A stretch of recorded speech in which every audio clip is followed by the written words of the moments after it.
For those of you that are not too familiar with me, I'm originally from Australia. I kind of don't come from a farming background. I got into this through growing vegetables, kind of market gardening, that side of things. And I kind of entered this world a little bit through an organic lens as well. That's kind of my background of where I started off. And that was when I was a teenager or so. And by the time I finished school, I decided I wanted to go and study agriculture and agricultural science and soils. I had a deep interest in soils from that early age, 20 odd years ago. And so I studied agricultural science in Australia, specialized in soils, background a bit more in soil chemistry at that time. Soil biology wasn't quite the thing as it is today. During my 4-year degree, we didn't do anything on soil biology. We had a professor of soil chem and a professor of soil physics, and that was our entire ag science degree. 20 years later, that's thankfully a lot has changed, and great to see that we're all opening this discussion to include biology these days. But nonetheless, I worked with a range of different crops. Obviously, Australia is a big country, like Canada, but we also have, a lot of different climatic regions, so a lot of different crops there. And I worked with a whole range of different, bit more of a horticultural background at that time. After that, I moved to the UK, and I was based over there for about 10 years. That's where I started working a lot more with the soil biology approach, compost extracts, microbials, etc. And thinking about soils through that biological lens and really trying to marry that up with some of my kind of chemistry background. And there I started working a lot more with wheat and cash crops and the like, a bit more dairy, livestock, etc., etc. And I also then took a little break from agriculture, went back and did some market gardening, worked at a university in London, engaging with kind of university students, young adults about how to grow. So we used to kind of teach them how to grow vegetables. We set up like a edible campus and grew vegetables on the university campus. So that was a bit of fun and something a bit different for a while. And then I kind of came back into agriculture. I went back to uni. I did a master's in food policy and then started doing a lot more of this teaching that we're going to do today. So I was doing that as a bit of a side hustle during that time as an independent educator. And that's what I still am today. So I have nothing here to sell today. I don't sell products or inputs or anything at all. We're just going to share knowledge and have conversation and talk about this particular topic all around nitrogen for today. And so then 8 years ago is when I moved to Canada. So I'm based in Markham.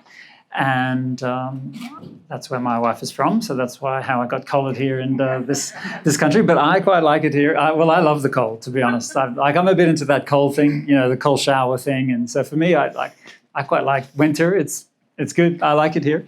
But maybe it's because I've only lived here for 8 years, and so I'm still in the honeymoon phase. Yeah. That's what some people tell me. But most of you guys will probably hate the winter, but I don't mind it. I don't mind it.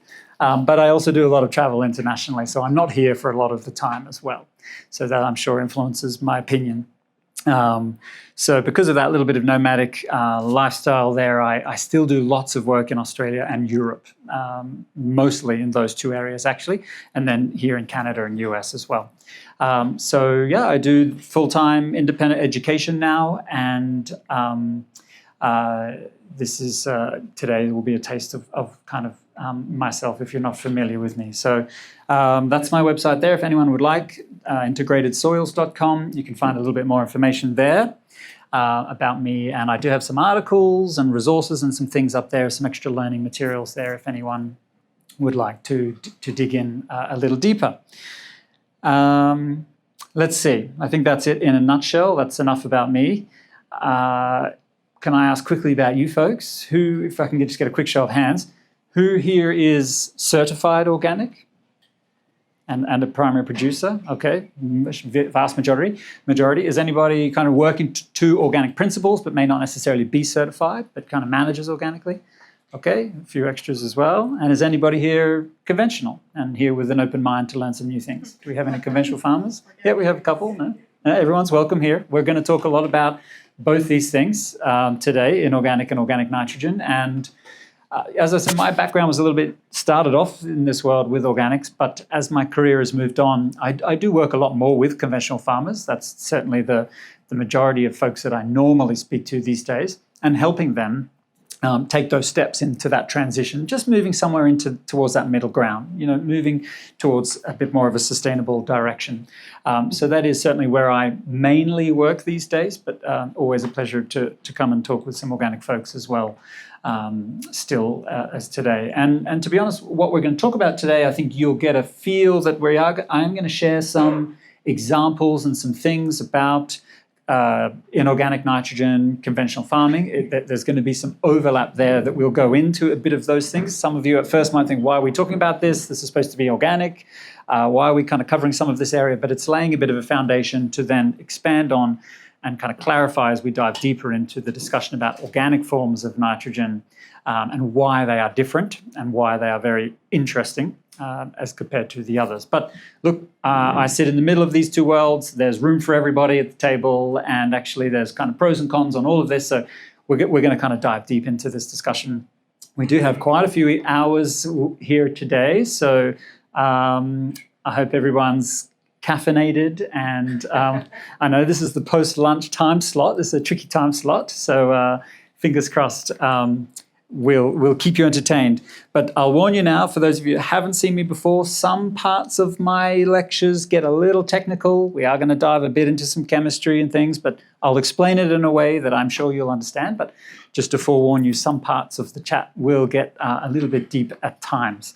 But we'll round it off with some practical interpretation or some practical recommendations on what we can actually do with that knowledge, what that means, how to put some of that into practice.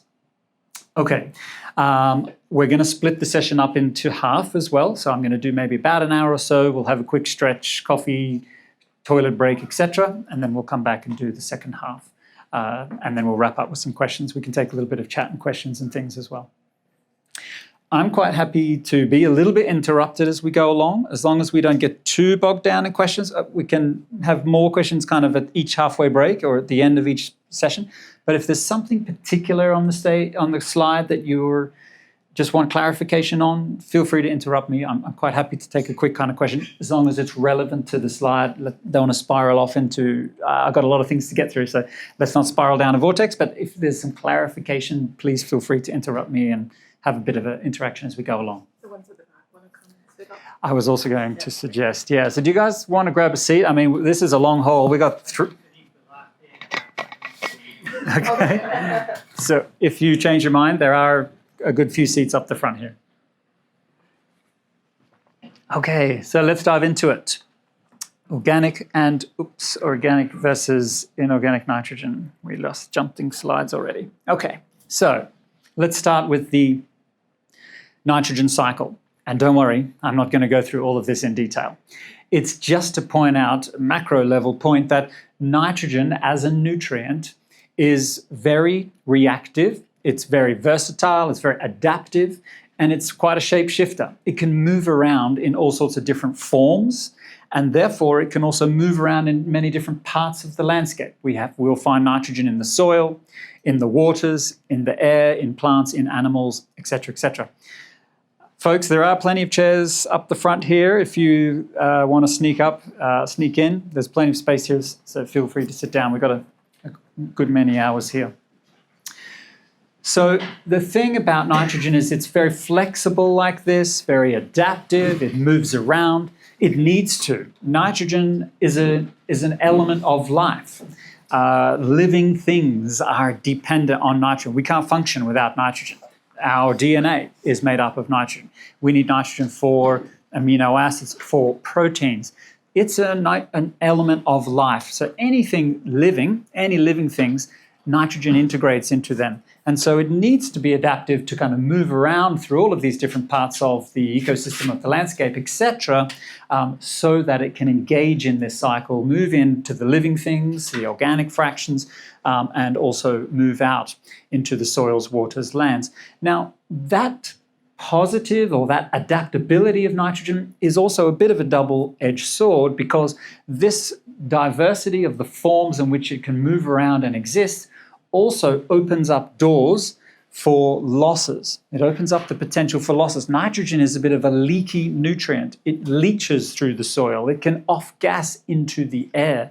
And this is on one hand, its strength in terms of that mobility, but it's also a weakness because it becomes very leaky.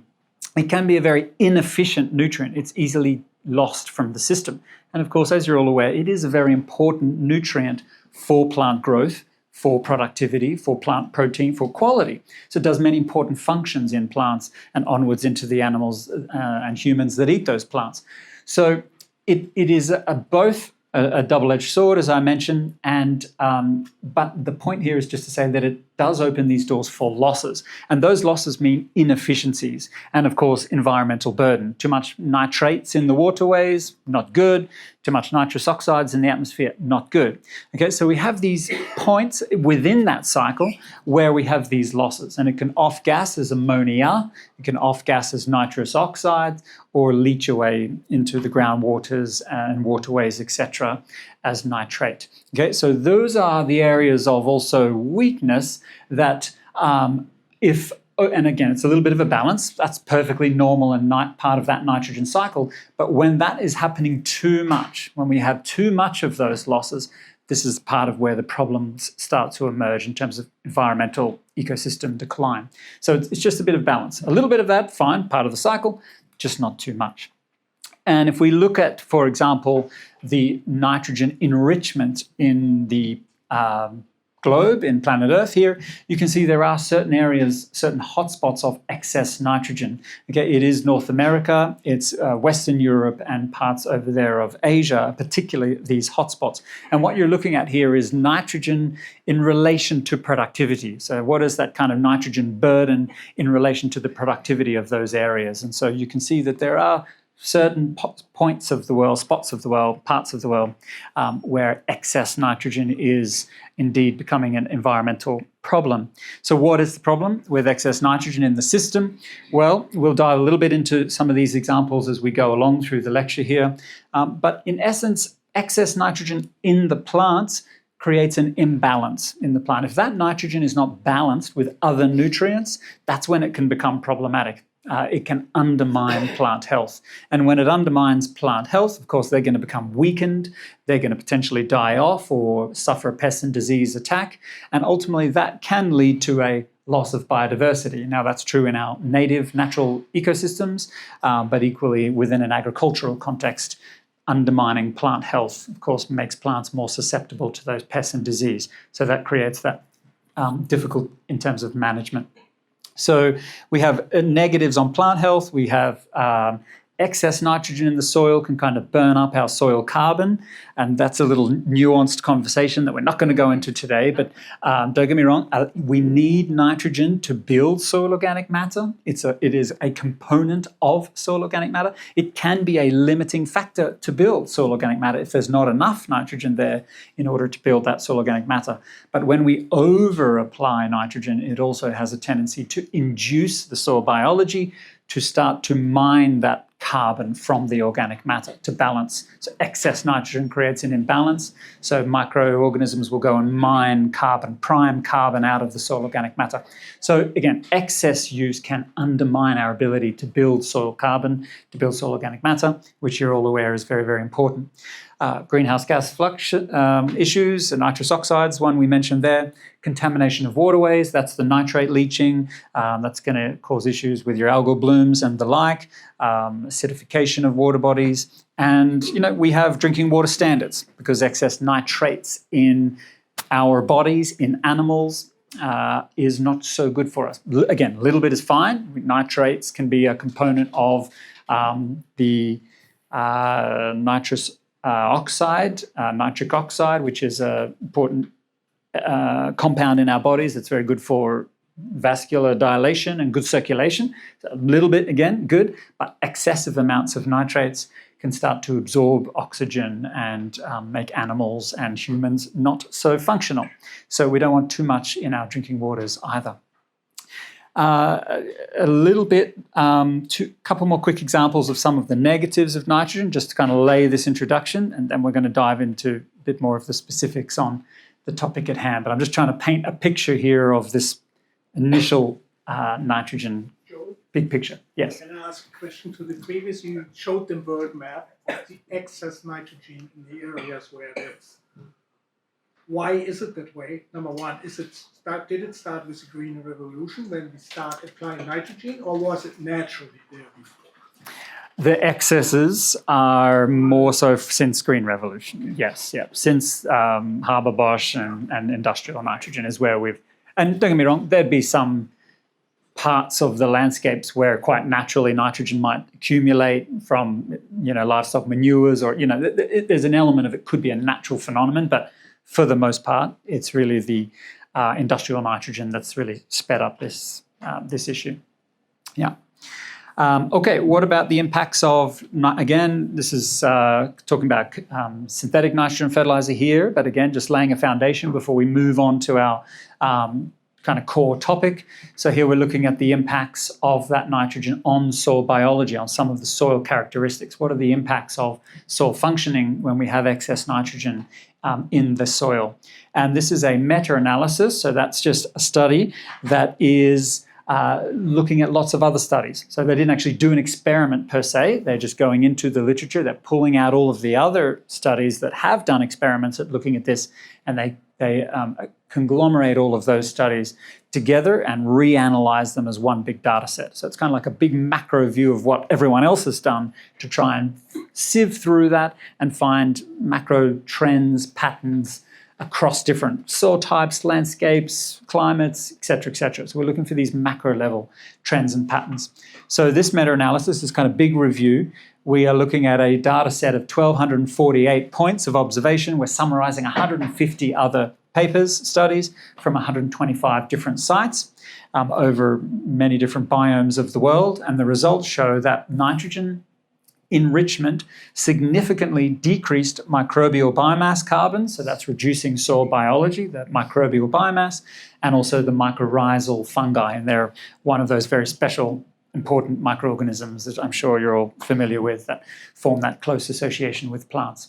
So here we're suggesting that nitrogen enrichment starts to have negative effects on the soil biology, and of course that soil biology does many, many important functions for plant growth and development in terms of supplying nutrients and protecting that plant from disease, improving soil structure, aggregation, storing carbon, you name it. Microorganisms of the biology, they do lots and lots of important things in the soil. So there may be some negative effects to that. But I say that also with a little bit of a caveat. In certain situations where nitrogen is the limiting factor, that actually can also have suppressive effects on soil biology because, again, nitrogen is an element of life. It engages in living things. So if the biology in the soil don't have enough nitrogen, it can also limit their biomass growth.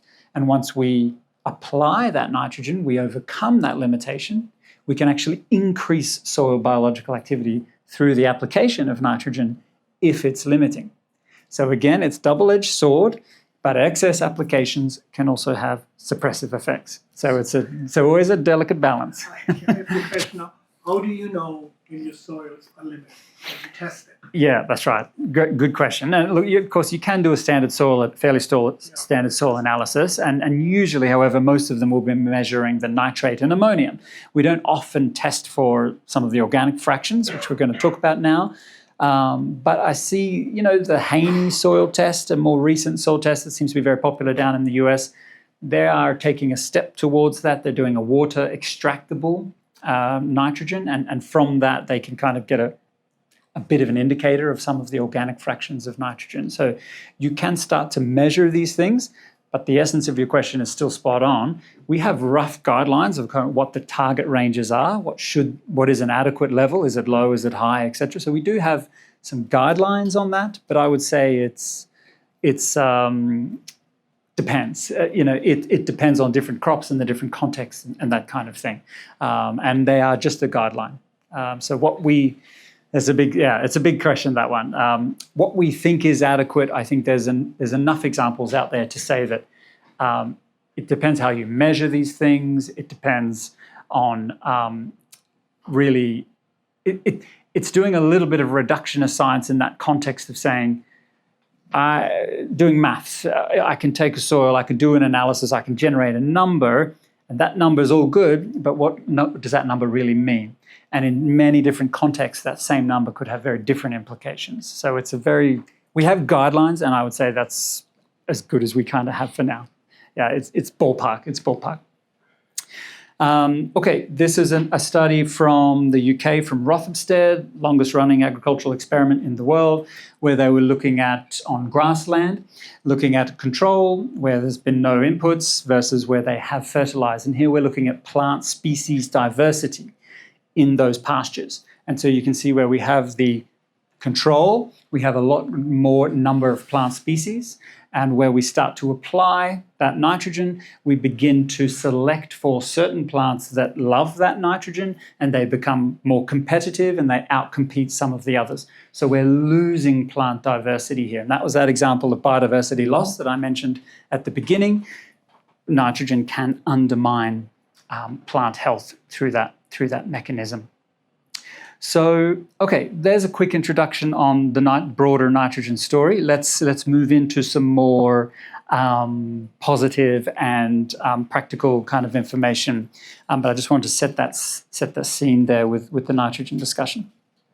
So, when we think about plants, plant growth, how plants grow, of course, it comes back to photosynthesis.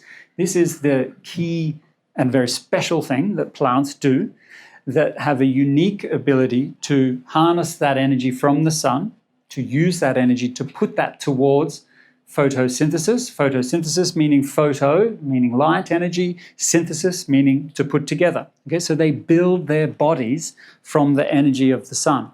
But it's not just the energy of the sun, we also need some other key ingredients. It's carbon dioxide and it's water.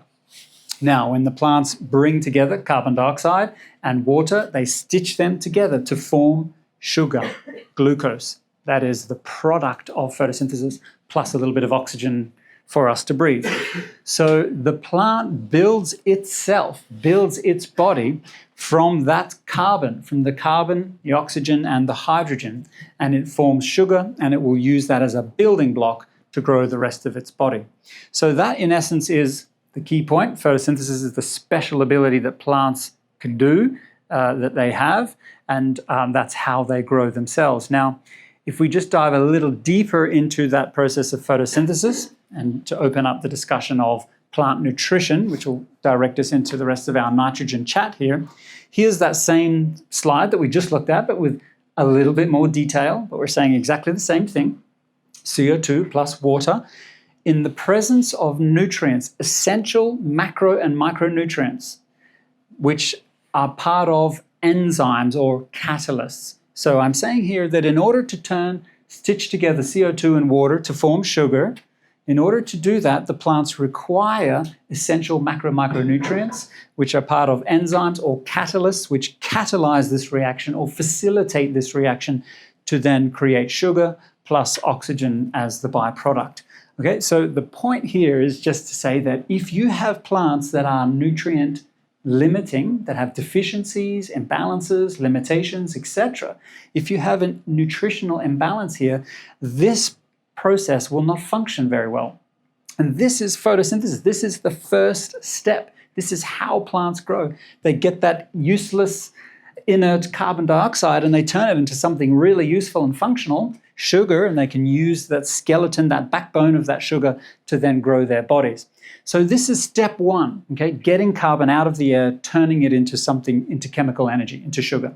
Now, second step of this process is to use that sugar as a building block and use that carbon skeleton, or stitch that sugar together to make long chain sugars and do all sorts of magical shape shifting. So turning that sugar, the carbon skeleton, into all sorts of other shapes and sizes and molecules and compounds.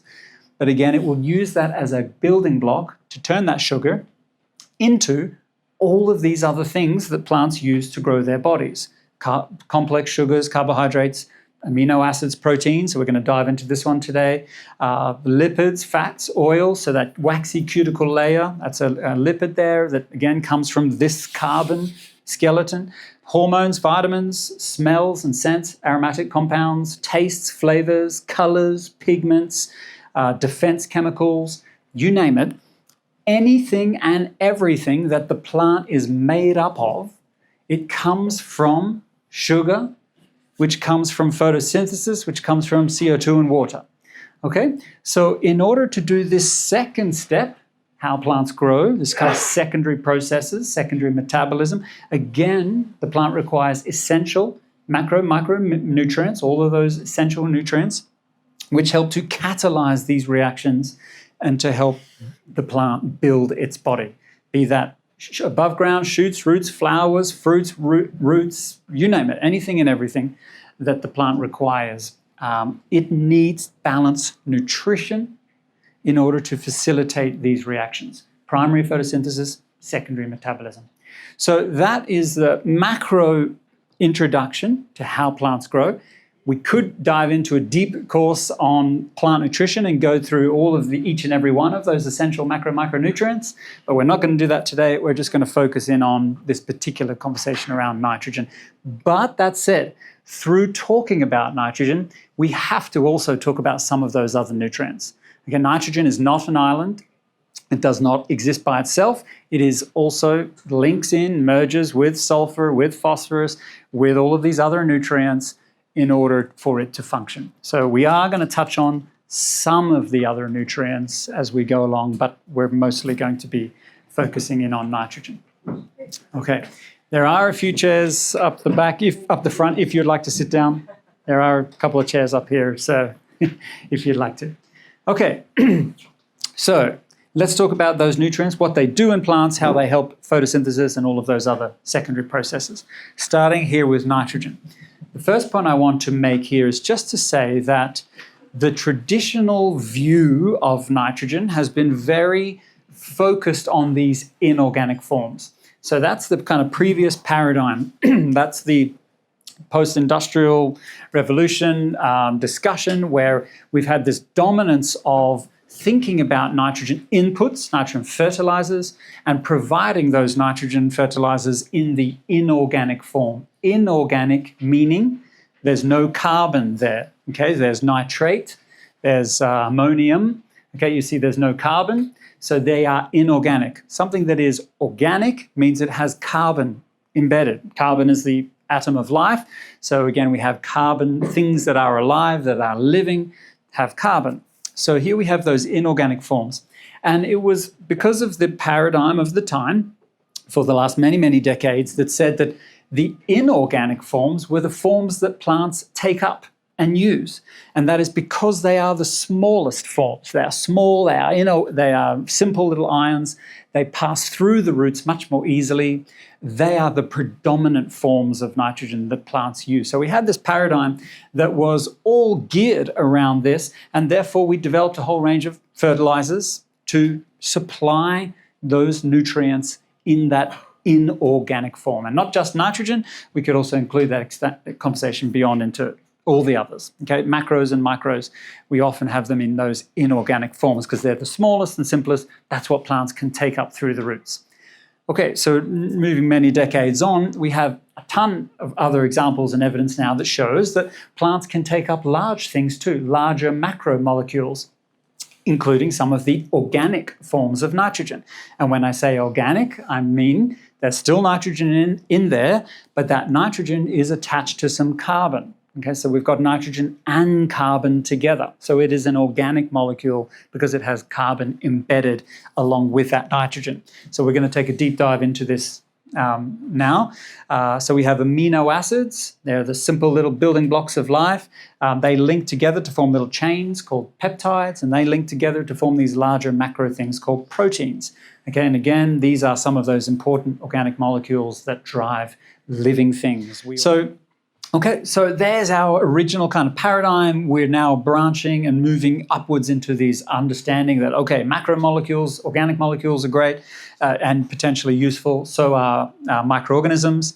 But as these things get bigger and more complex, our understanding of them starts to get less and less and less and less. We have a lot of knowledge gaps up in this end of the spectrum. We have a lot of knowledge down here because this has been that prevailing paradigm for the last 5 decades or more where we've kind of really understood this much better. But as we move towards these, our understanding is getting narrower and narrower and narrower. So indeed, we have some knowledge gaps on all of this. Far away. Other tests out there, and we applying inorganic now since 50, 60, 70 years. Do we know how much reduces the natural capability of the plant to take up bacteria, proteins, or amino acids. The more is if there's more inorganic N in the soil, does it mean we reduce the capability of taking the organic source of that? Good question. It certainly suppresses, I'm going to come to this, so it does suppress nitrogen fixation. Excess nitrogen in the soil does suppress that process of nitrogen fixation, yes. In terms of the evidence of saying how much does nitrogen suppress the rhizophagy cycle, we have very, very little, and I would say almost none. I've heard James White, who's a big researcher who talks a lot about this, who has done a lot of groundbreaking work in this. He has suggested that there is a suppressive effect. He has suggested that, yes, but we don't actually have a number on by how much or how much that is. So potentially, yes, but no, we don't really know how much, no. I would suggest not only is it a suppressive effect, it's a promiscuous effect. If a plant has access to NO3 and ammonia, okay, it stops absorbing all the other nutrients, and that tomato might look very nice and ripe and very attractive, but when you analyze it for human nutrition and human health, okay, if they've been overexposed to those inorganic nitrogen forms, the health aspect of that fruit that you're eating is very, very poor. But nobody tells you that. Yep, I would generally agree. I'd say there's some subtlety there, which we're going to dive deep into as we expand. But I do agree with the essence of your point, particularly, say, with things like nitrates. If we have too much of those in, they definitely have less quality. Nitrates taste a bit bitter. So again, leafy greens that are also nitrate accumulators, when they taste very bitter, it's often, I totally agree, we have too much nitrates in them, and that's what's giving them that bitter flavor. Now, again, a little bit is okay, but just not too much. So yes, I do agree with that, but let me come back to that point a bit more too. Okay, so that said, and this is kind of, like I said in my beginning, I'm a middle ground between organic and conventional worlds, and so we're going to kind of tread this middle ground. I'm going to keep you guys also engaged in understanding both sides and of the organic side as well. So we are going to talk a bit on the inorganic side in order to have our broader conversation. So what forms of nitrogen do plants use, and what do they use in nature? What do they naturally use? What do plants use? So although we're going to pick apart some of the inorganic forms, but if we look at in nature, in natural systems, plants do use those inorganic forms. They are present in naturally occurring systems, but it's just the question of how much of them. Okay, it's the balance of them that's maybe is the important nuance to that conversation. So here's an example. What forms of nitrogen do plants use? Well, it depends on what is there, what is present. So if we have nitrates out there in the soil, that nitrates and all of these forms of nitrogen, they are also signaling molecules, meaning that when they are present, they trigger a response, a detection. The plant can detect them and it triggers a response. And by that, I mean that when nitrate is present, it sends a signal to the plant detects that nitrate, the plant switches on a gene that codes for a specialized nitrate uptake channel, an ion channel. And that is an expression of a gene, and that is a protein that is created from the genetic expression of that gene, and it lodges here in the roots, which can then take up that nitrate. It can then make use of that nitrate. So if there's a signal from the external environment, the plant is very adaptive to that signal, and it will switch on the necessary molecular machinery, which is one of these specialized uptake channels, which will then lodge into the roots and take up that nitrate. Okay, it responds to what's there. If it's ammonium knocking at the door, it sends a different signal that switches on a different gene that codes for an ammonium uptake channel, and then it will make use of that ammonium. If it's urea knocking at the door, we have characterized specialized urea uptake channels, and again, same process. And if it's amino acids, some of those organic forms, well, they send a different signal, they switch on a different gene, we build a different uptake channel, and we take up those amino acids. Okay, so that's how plants take up the nutrients from the soil, and it depends on what's there. Okay, so in the literature, and again, in our previous paradigm, we have said that, oh, you know what? domesticated plants in agriculture, they actually don't really use those organic forms. They predominantly use these forms, the nitrate and ammonia, again, building that paradigm. If you look into the ecological literature, okay, there we see some of the wild plants, native plants, etc. That's where you see a lot more organic nitrogen being used and being taken up in the wilder, native, natural kind of environments. And so that was the paradigm, again, that we built this on, saying, well, our observations are that domesticated agricultural plants primarily use inorganic forms. Natural plants, not so relevant to agriculture, they're the ones that use these amino acids. And of course, that is in reality just a reflection of the environment that we created in agriculture. We applied inorganic forms. If they dominate, yes, the plants will make use of them. Okay, so, and again, they're not inherent. And now, if we went to the native ecosystems, it's not to say that there's no inorganic forms in those native systems. Okay, you will still have some. It's just that point about the balance. Okay, so when we have soil organic matter, and organic matter is breaking down and cycling, as it is cycling and engaging and decomposing, etc., when it is doing that process, it does release some of that nitrogen from the organic matter in the inorganic form. Okay, that's that step of mineralization. So you do see some nitrate and ammonium in natural soils, in organically managed soils, because it does naturally release from the soil organic matter. Okay, so it is there, it is part of the picture, native plants do it too. It's just this question of how much and what that balance is. Now, I'm going to share this study here. This is a hydroponic study, so we can take it with a grain of salt in that sense, but it does illustrate something important about the different forms of nitrogen. And what they did in the study, they took the plants, this was on wheat, and they fed the plants in one of the treatments exclusively nitrate. It was the only form of nitrogen that was given, was that nitrate form. They also gave them exclusively urea, the sole form of nitrate, in another treatment. And then they took a third treatment and they mixed the two together. They mixed both nitrate and urea together. And what they did was measure the amino acid uptake or content of those different plants. So they found that where they did exclusively urea, we had a certain amount of aminos, exclusively nitrate, we had a certain amount of amino acids. But where we mixed the two together, they got a distinct uptick or a distinct increase in amino acid content where they used a diversity of nitrogen sources or forms. If I can read you this one. This quote here, this might reflect cooperation among acquisition processes where the activation of different nitrogen uptake pathways allows for better control of the nutrient uptake, increasing nitrogen metabolism, promoting more efficient assimilation of nitrogen.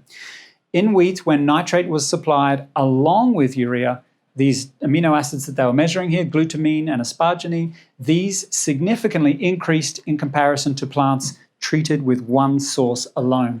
So what we're saying here is that when you can feed the plants a little bit of a diversity of nitrogen forms, there are benefits to this because each of those different forms work a slightly different way. They're converted into amino acids a different way. So in essence, it opens up more opportunities for good protein synthesis, for good conversion, because different forms have different roads to roam. Okay, so we're trying to cross the river. We build one bridge. We're going to put all of the traffic through one bridge. It's not going to be as efficient as if we build 3 different bridges or use different forms of nitrogen, and we're each going to shuffle them across those different bridges. All amino acids, they have this amino group, and it's really just that's attached to a carbon, and this is universal, and then they all have a slightly different a carboxyl group here.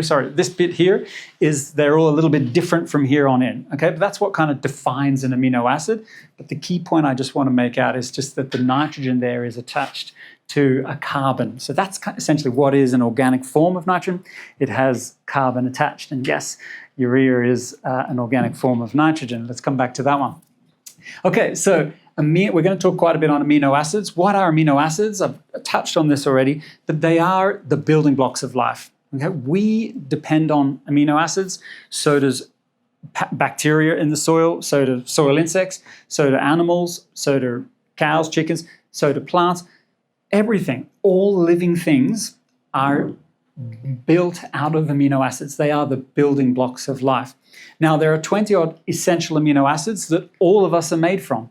And it just depends on how we then link them together, which ones, and how we link them together to form these proteins, which then become very different across these different animals. But I'm just pointing out that all of life, whether you're a microbe or an insect or a person, etc., we all share this in common. Whether you're a pathogen, whether you're an insect pest, whether you're a beneficial insect or a beneficial microorganism, we all share this in common. We're all made out of the building blocks of life, amino acids. And they just then, as I say, get stitched together in different ways. We take them all and we stitch them up in different combinations in all sorts of different ways to make these peptides, to then make these proteins. And the proteins are a highly, highly diverse category of compounds, many thousands of them, and they are the enzymes that I mentioned. They are the catalysts. So a protein is not just when I say protein, all of your minds probably go immediately to something like a structural protein, meaning animals are high in protein, good for our diet. Legumes and pulses are high in protein, good for our diet, etc. So there's all of that kind of conversation. But there are also, those are what I might call structural proteins versus metabolic proteins or functional proteins. And these are the ones that are floating around in plant sap and in the cells, and they are catalysts, okay? They are catalyzing reactions. Because depending on how we stitch those amino acids together, in which order, they start to bend in on themselves and start to form different shapes. And those different shapes of the proteins is what drives their different functions. Because that shape is literally, think of it exactly like a lock and key.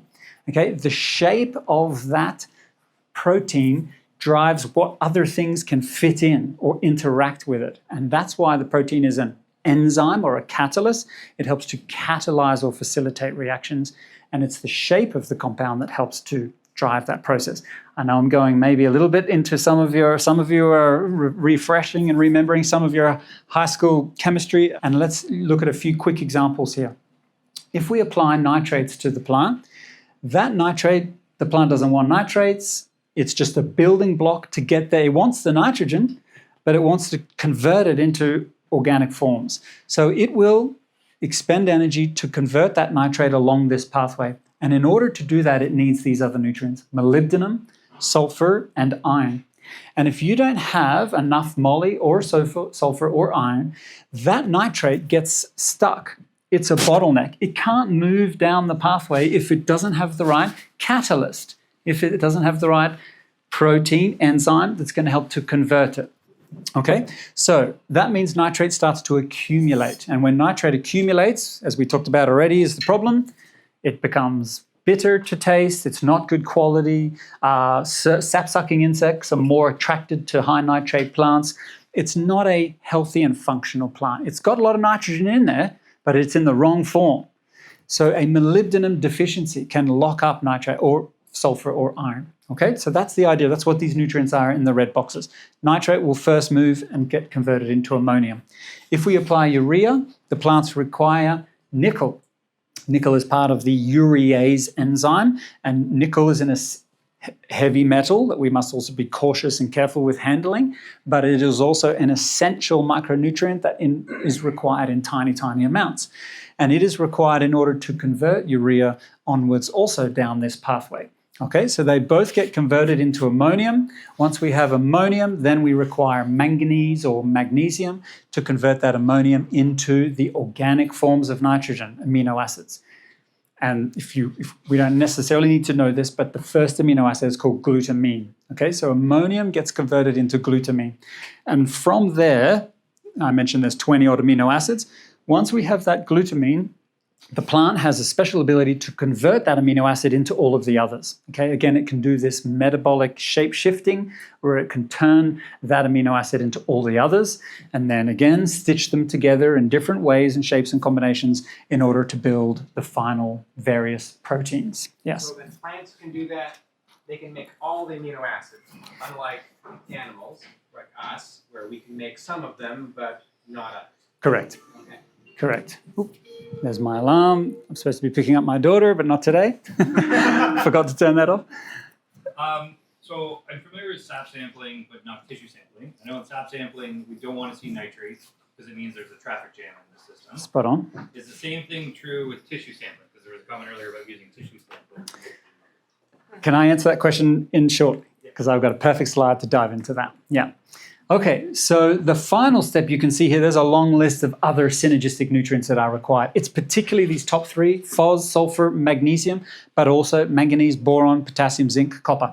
All of the, you can see this list gets very large, because there are many different thousands of proteins. So depending on what protein we're trying to build, that's going to depend on which nutrient is the catalyst for building that protein. Okay, so that's in essence why that list gets a bit longer. Take-home message: nitrogen is not an island. It requires balanced nutrition. You can apply all the nitrogen in the world. You can keep piling it on, inorganic or organic form. But if you're not balancing that, because if you're applying lots of organic nitrogen, let's say, and you're piling your nitrogen in here, if you still have one limitation here, you still can't complete the job. Okay, there's still a potential limitation. So that is where sap analysis or tissue analysis, plant analysis, is a great way to ask the plant directly, which of these do you have enough of, which do you not have enough of, and that's the ones we need to focus on, addressing those limitations to open up the full expression of this metabolic pathway. Okay, so that's in essence what we're trying to do with the plant analysis, and I am going to come back a little bit to talk more on plant analysis. So let's get into a really nitty-gritty bit on the difference between organic and inorganic forms from an energy efficiency point of view for the plant. So when we think about soil organic matter decomposing, soil organic matter cycling, we have soil organic matter is not just carbon, it's also got nitrogen, sulfur, phosphorus, other nutrients embedded in it. And when some of the nitrogen that is embedded in the soil organic matter, it can break down and release. Okay, so it can be proteins and organic forms of nitrogen, but the plants are trying to, and organisms, they're trying to also break that down, liberate that into these smaller forms that they can take up. So we go through this process of cycling or decay, and we're taking large, complex things, we're making them a bit smaller, and the final step, you've all heard this word before, mineralization. The final step is where we take the organic nitrogen and we convert it back into the inorganic form. Okay, mineralization, we keep the carbon behind, off it goes the CO2, and we liberate nitrogen back into the inorganic form. Okay, perfectly natural and normal process. So in organic soils and native soils, some of your organic matter is cycling as it does, and it will release some nitrogen in the inorganic form. Okay, perfectly normal, perfectly natural. You will have some nitrate and ammonium uptake in organically managed crops, particularly because generally, I think it's fair to say, generally most organically managed soils do have higher soil organic matter.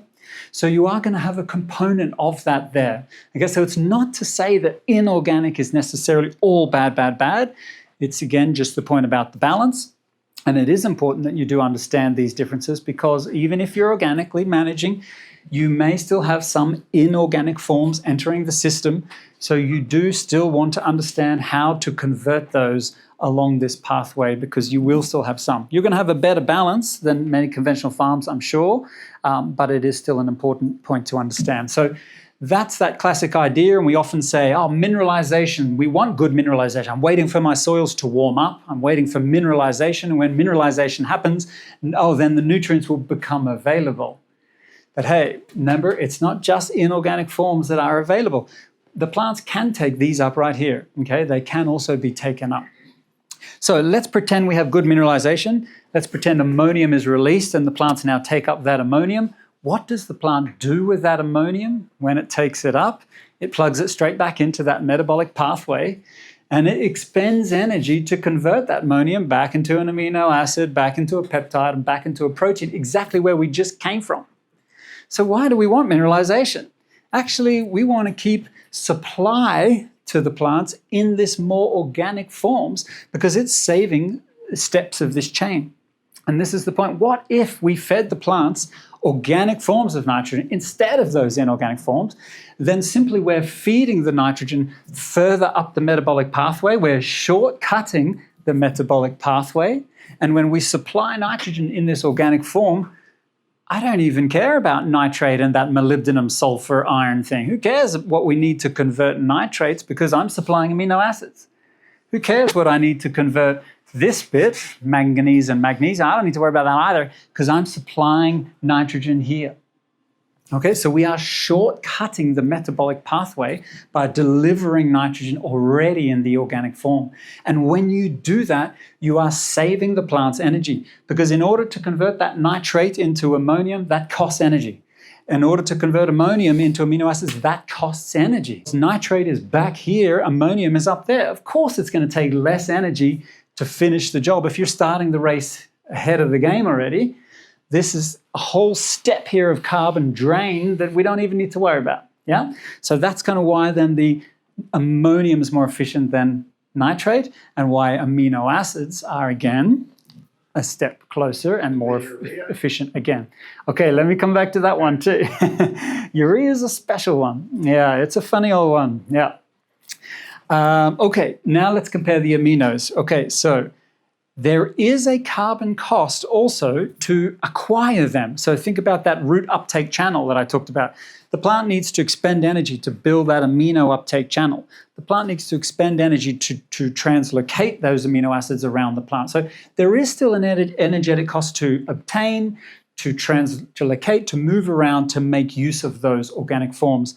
The big difference is that they contain carbon. The plant is literally absorbing carbon with that nitrogen, so they contain a carbon bonus or a rebate. In essence, there is a rebate embedded within those organic forms. That carbon that they are absorbing comes off the cost so that our net costs of those amino acids are much less. Okay, so we go from 5.81 4.32 down to 2.16 and 3.02. So the embedded carbon is why those amino acids are much more efficient because the plant is absorbing. Remember, nitrate has no carbon, ammonium has no carbon. So when the plant is converting this down that metabolic pathway, that simply means it's going to turn nitrate and ammonium into organic forms, into the amino acids and proteins, which means link in carbon into those no carbon forms. Where does the plant get carbon from in order to stitch into that nitrate and ammonium? Photosynthesis, correct. It's photosynthesis. So that photosynthesis, CO2 plus water, which produces sugar, glucose up the top there, that's an intensive process. And that means when we produce that sugar, the plant needs that carbon to come down this pathway, and don't worry, we're not going to go through this, but to come down this pathway, it's draining photosynthetic carbon because we took up all this nitrates and ammonium, and now we have to drain photosynthetic carbon so that we can turn that into all of these other amino acids. There's various different categories and types of amino acids, right? So now we are draining photosynthetic carbon. What if we just start supplying amino acids already in carbon embedded? What's going to happen to that glucose? Where's the glucose going to go? Anywhere else.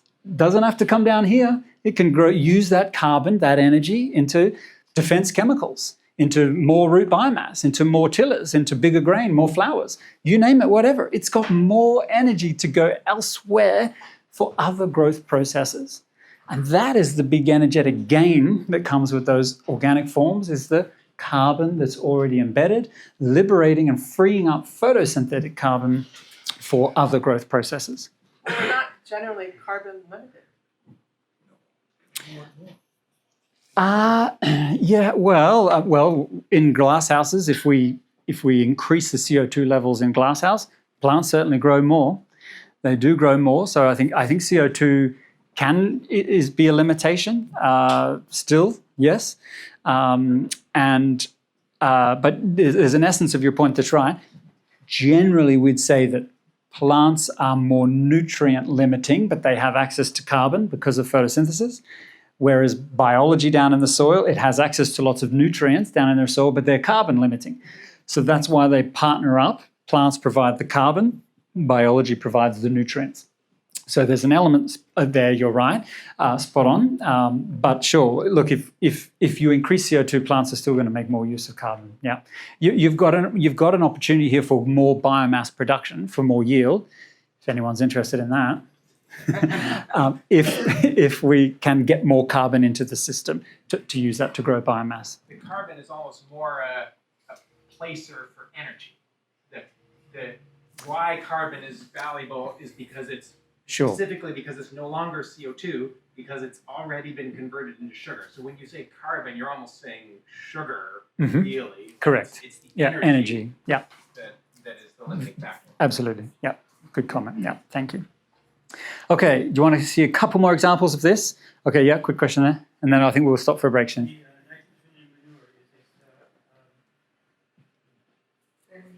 Yeah, it's a mixture of forms. Yeah, and that's why, again, I say that some of the inorganic information is still very important for organic farmers. So in manures, in organic, even in compost, in manures, organic amendments, biodigestate things, etc. You've got a mixture. Yes, it comes from organic material. Yes, it's a lot of organic nitrogens in there, but there is some of that nitrogen that is mineralizing and being released in the inorganic form. So it is a combination of both. And that's still good because you've got some of those organic forms there, so it's more balanced compared to pure nitrogen from the bag, which is in that inorganic form, unless it's urea. So let's come back to that one. I'm going to be a bit controversial with you all on this urea thing, but okay. So here's another one, just to quickly point this out, and then I think we'll close for a quick break. This was a neat study looking at plants that they've put on these little growth plates. So you've got one plant, and they've kind of just spread the root system out, so that you can kind of spread the root system out on these little growth plates. So on one of the treatments, they've applied 100% just amino acid form. Okay, glutamine is one of these amino acids. So they just put organic nitrogen here. Then they compare that to exclusively nitrate, that inorganic form, the very inefficient nitrogen form, because it's at the very back end of that metabolic pathway. It's got the longest journey to take to get to the protein. So it is actually metabolically speaking, it is the most expensive form of nitrogen for the plant to make use of. So here we do 100% nitrate form only, and then they do the split root, as I mentioned, and on half they apply organic forms, and on the other half, in the nutrient solution, they add exclusively nitrate. And we're looking here at the impacts of this on root growth, particularly on root hair length.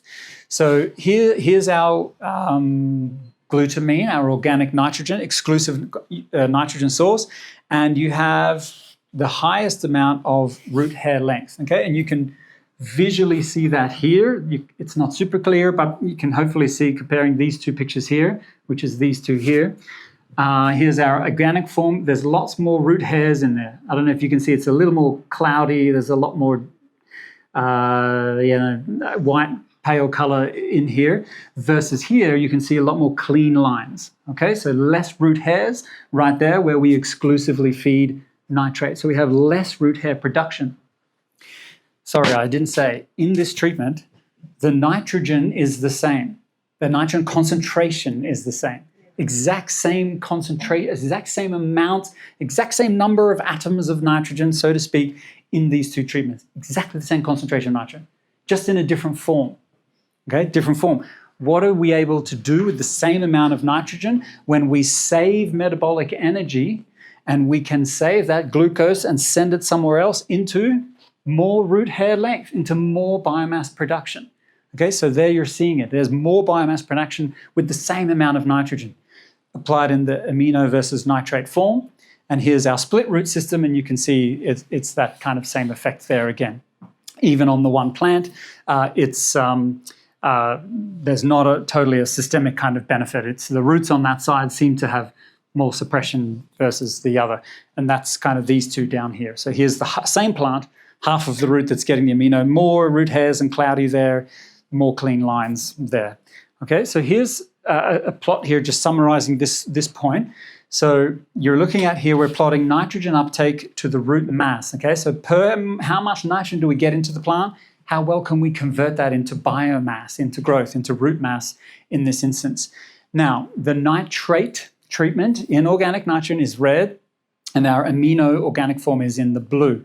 So let's have a look at this. In terms of nitrogen uptake, the nitrate is higher than the blue. Okay, so we're actually getting more nitrate, and nitrate can enter the plant more passively. I mentioned those nitrate uptake channels earlier, but it can more passively just move through the roots with a concentration gradient as well. So it is taken up very easily by plants. So, but my point here is you can see that we actually have more nitrate in the plant than we do amino form. Okay, so there's more nitrate in there.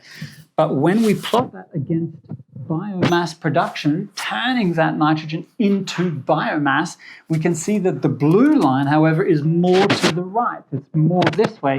So we actually have more biomass, even though we have less nitrogen. So we have lower nitrogen uptake in the amino form, but we have more biomass. We're pushing further to the right. We're producing more biomass with less nitrogen. And you're doing that because it's in the organic amino form, more metabolically efficient, saving energy. When you save energy, you can use that energy for more growth, more biomass production. Okay, one last example. The treatments we're going to compare here is using a protein hydrolysate. And a protein hydrolysate is where you take something that is high in protein, such as animal wastes, fish hydrolysates, squid hydrolysate. I saw this one down at the thing down there at the store, at the market stall. You could take animal organ wastes, et cetera, blood meals, these types of things, or plant-based ones, anything high in protein, seed meals, pulse, et cetera. And you take that high protein material and you digest it and you break it down and you liberate and release some of the peptides and the amino acids that are present in that material. So protein hydrolysate are mixtures of free amino acids and peptides resulting from chemical or enzymatic hydrolysis or breakdown, decomposition of agro-industrial high protein materials, and they can be derived from plant or animal. So you're just taking anything that's high in protein and you're breaking it back down into these more mixtures, digestion mixtures of kind of aminos and peptides particularly. Yeah. And what we're looking at here is the impacts of these three forms of nitrogen. Again, exactly the same concentration of nitrogen. We are putting the exact same amount of nitrogen in all three of these treatments, inorganic, amino, protein hydrolysate, and we're looking at the impacts on all sorts of root traits, various kind of root development, root length, root branching, root mass, etc. So all sorts of kind of root traits. And you can see this general pattern across the board, not necessarily always, but across generally. You can see here's our inorganic, here's our amino, here's our protein hydrolysate, and we see exact same concentration of nitrogen, but what is the ability of the plant to turn that into root length, into branching, into root biomass, etc. And we see this kind of general kind of pattern here, as you can kind of fairly consistently see, that when we use the protein hydrolysate and the amino forms, both of these are distinctly better than the ammonium form, but the protein hydrolysate seems to take another little, often a further benefit as well, because now we're not supplying just amino acids, it's amino acids plus some peptides, maybe some partially digested proteins, etc. So it's a bit more of a diverse cocktail of some of those organic molecules. Okay, so in essence, and we can wrap up here for a quick break, we talk about this thing, nitrogen use efficiency. The classic definition is always really nitrogen uptake efficiency, which says it is defined as the total nitrogen in the plant relative to the amount that I applied. That's how we define our efficiencies. Did I minimize those losses of the amount that I applied? How much did I get into the plant? Okay, that's the classic definition. But what about the nitrogen utilization efficiency? And that's what we've just talked about. This is defined as the biomass or the yield, the productivity of the plant relative to the total nitrogen in the plant, reflecting the capacity of the plant to convert acquired nitrogen into plant biomass. So we're simply saying here, once I get nitrogen into the plant, how much biomass can I produce? And the only way to answer that question is to know what form of nitrogen you got into the plant. Because if you get more of those amino and organic forms, which are metabolically going to start shortcutting that pathway, you're going to be freed up with extra energy to put on more growth and more biomass as compared to those inorganic forms. So the discussions around nitrogen use efficiency also need to include this, because that we're very pigeonholed into kind of this classic idea, and we want to minimize the environmental losses. And yes, that's all very important. Of course it is. But actually the key to that is that, well, why do we have this problem? Okay, we're using inorganic forms. They're more leaky. The organic forms are less leaky, so they're more stable in the soil. And it's because farmers need to get a yield. We have an economic paradigm in which we must operate and do farming. So we're all chasing a particular yield profitability outcome. And so because of that, we will then have a tendency to often apply excess fertilizer because we're trying to get that target, and these are very inefficient forms. So we reach that target, but this opens the door to that leaky nitrogen that we talked about.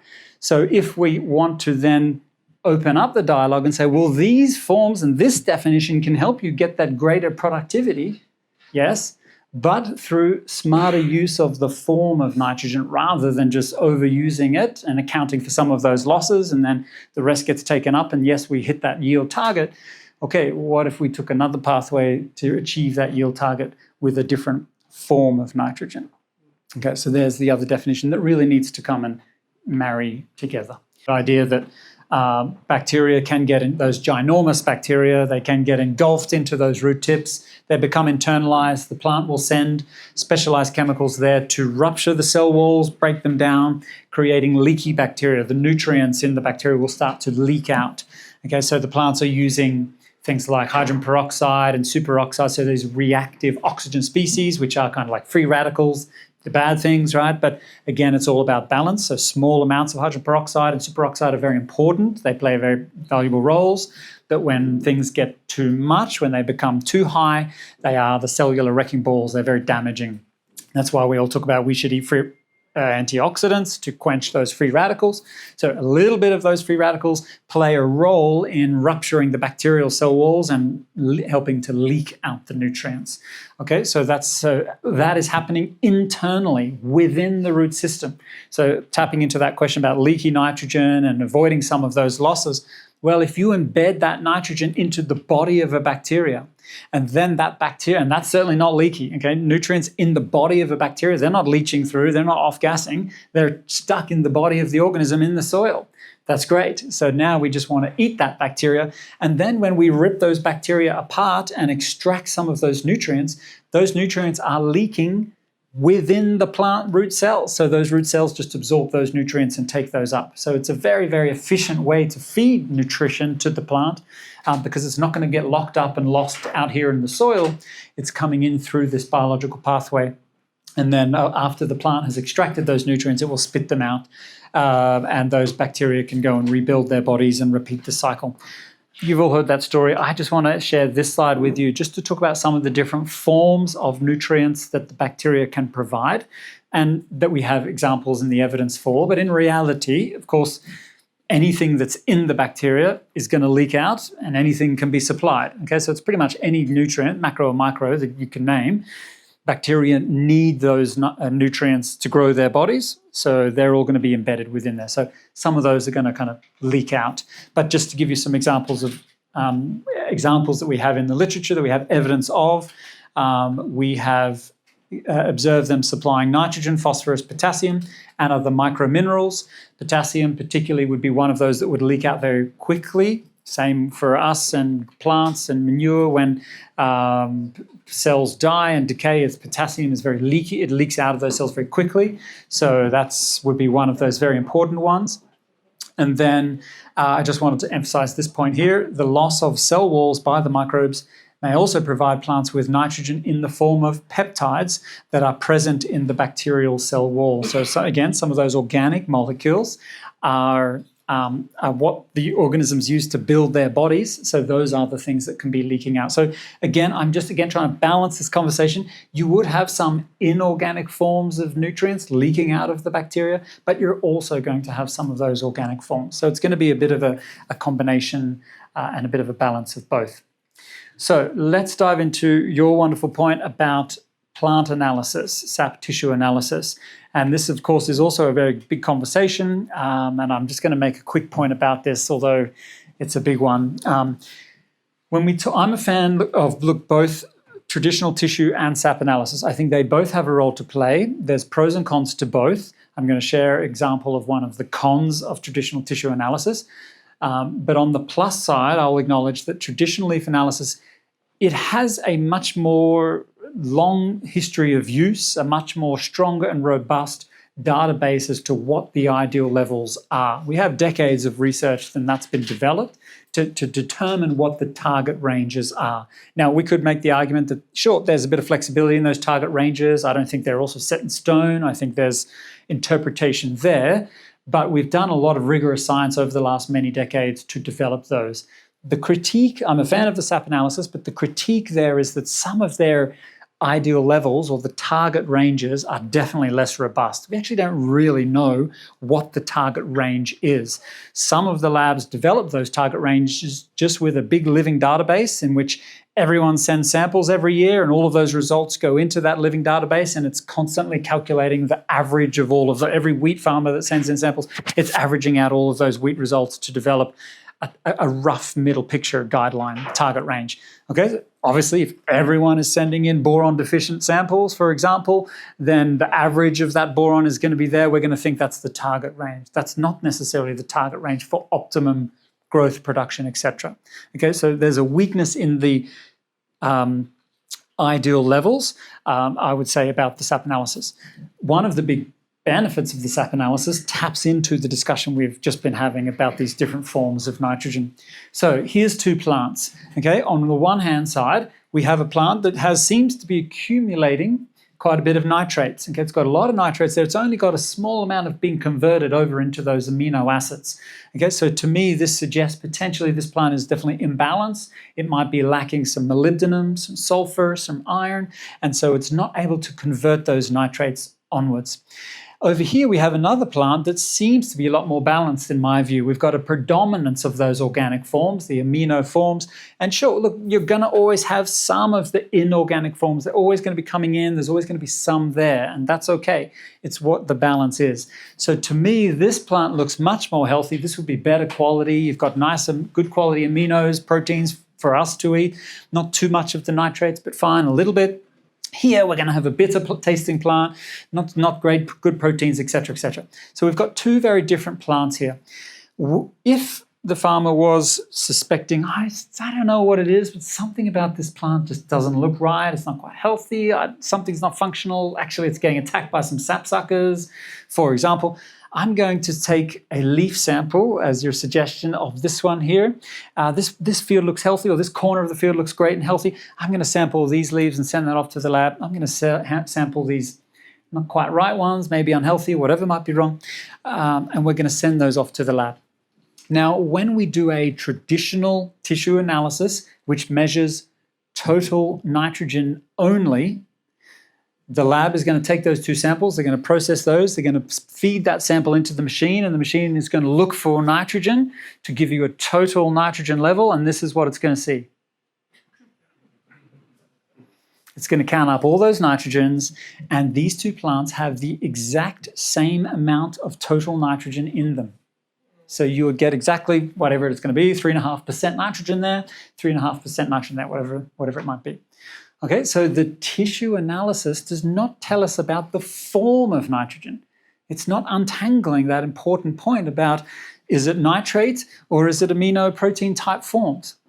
Okay, so that is definitely a big drawback of the tissue analysis, is just measuring total nitrogen. It does not reflect the quality or the form of that nitrogen. And as we've kind of outlined with our metabolic pathway, that has big implications on nitrate accumulation being unfavorable. Urea accumulation can cause scorch and toxicity. Ammonium accumulation can cause scorch and toxicity. Even amino acid accumulation. If we have too much free amino acids, that's also not ideal. You want some, but you want them to be converted into the proteins. Okay, we want that final step of protein synthesis. Too much high free amino acids is also not favorable, because amino acids are the building block of life. And that means that all living things require amino acids. And if you start accumulating high levels of amino acids in the plant, your insect pests also require amino acids to grow their bodies. Your disease-causing pathogens also require amino acids to grow their bodies. So they are more attracted to plants that also have lots of free amino acids in them. But once we get those converted into proteins, more complete and complex proteins, that is where the plants become less attractive to those pests and disease.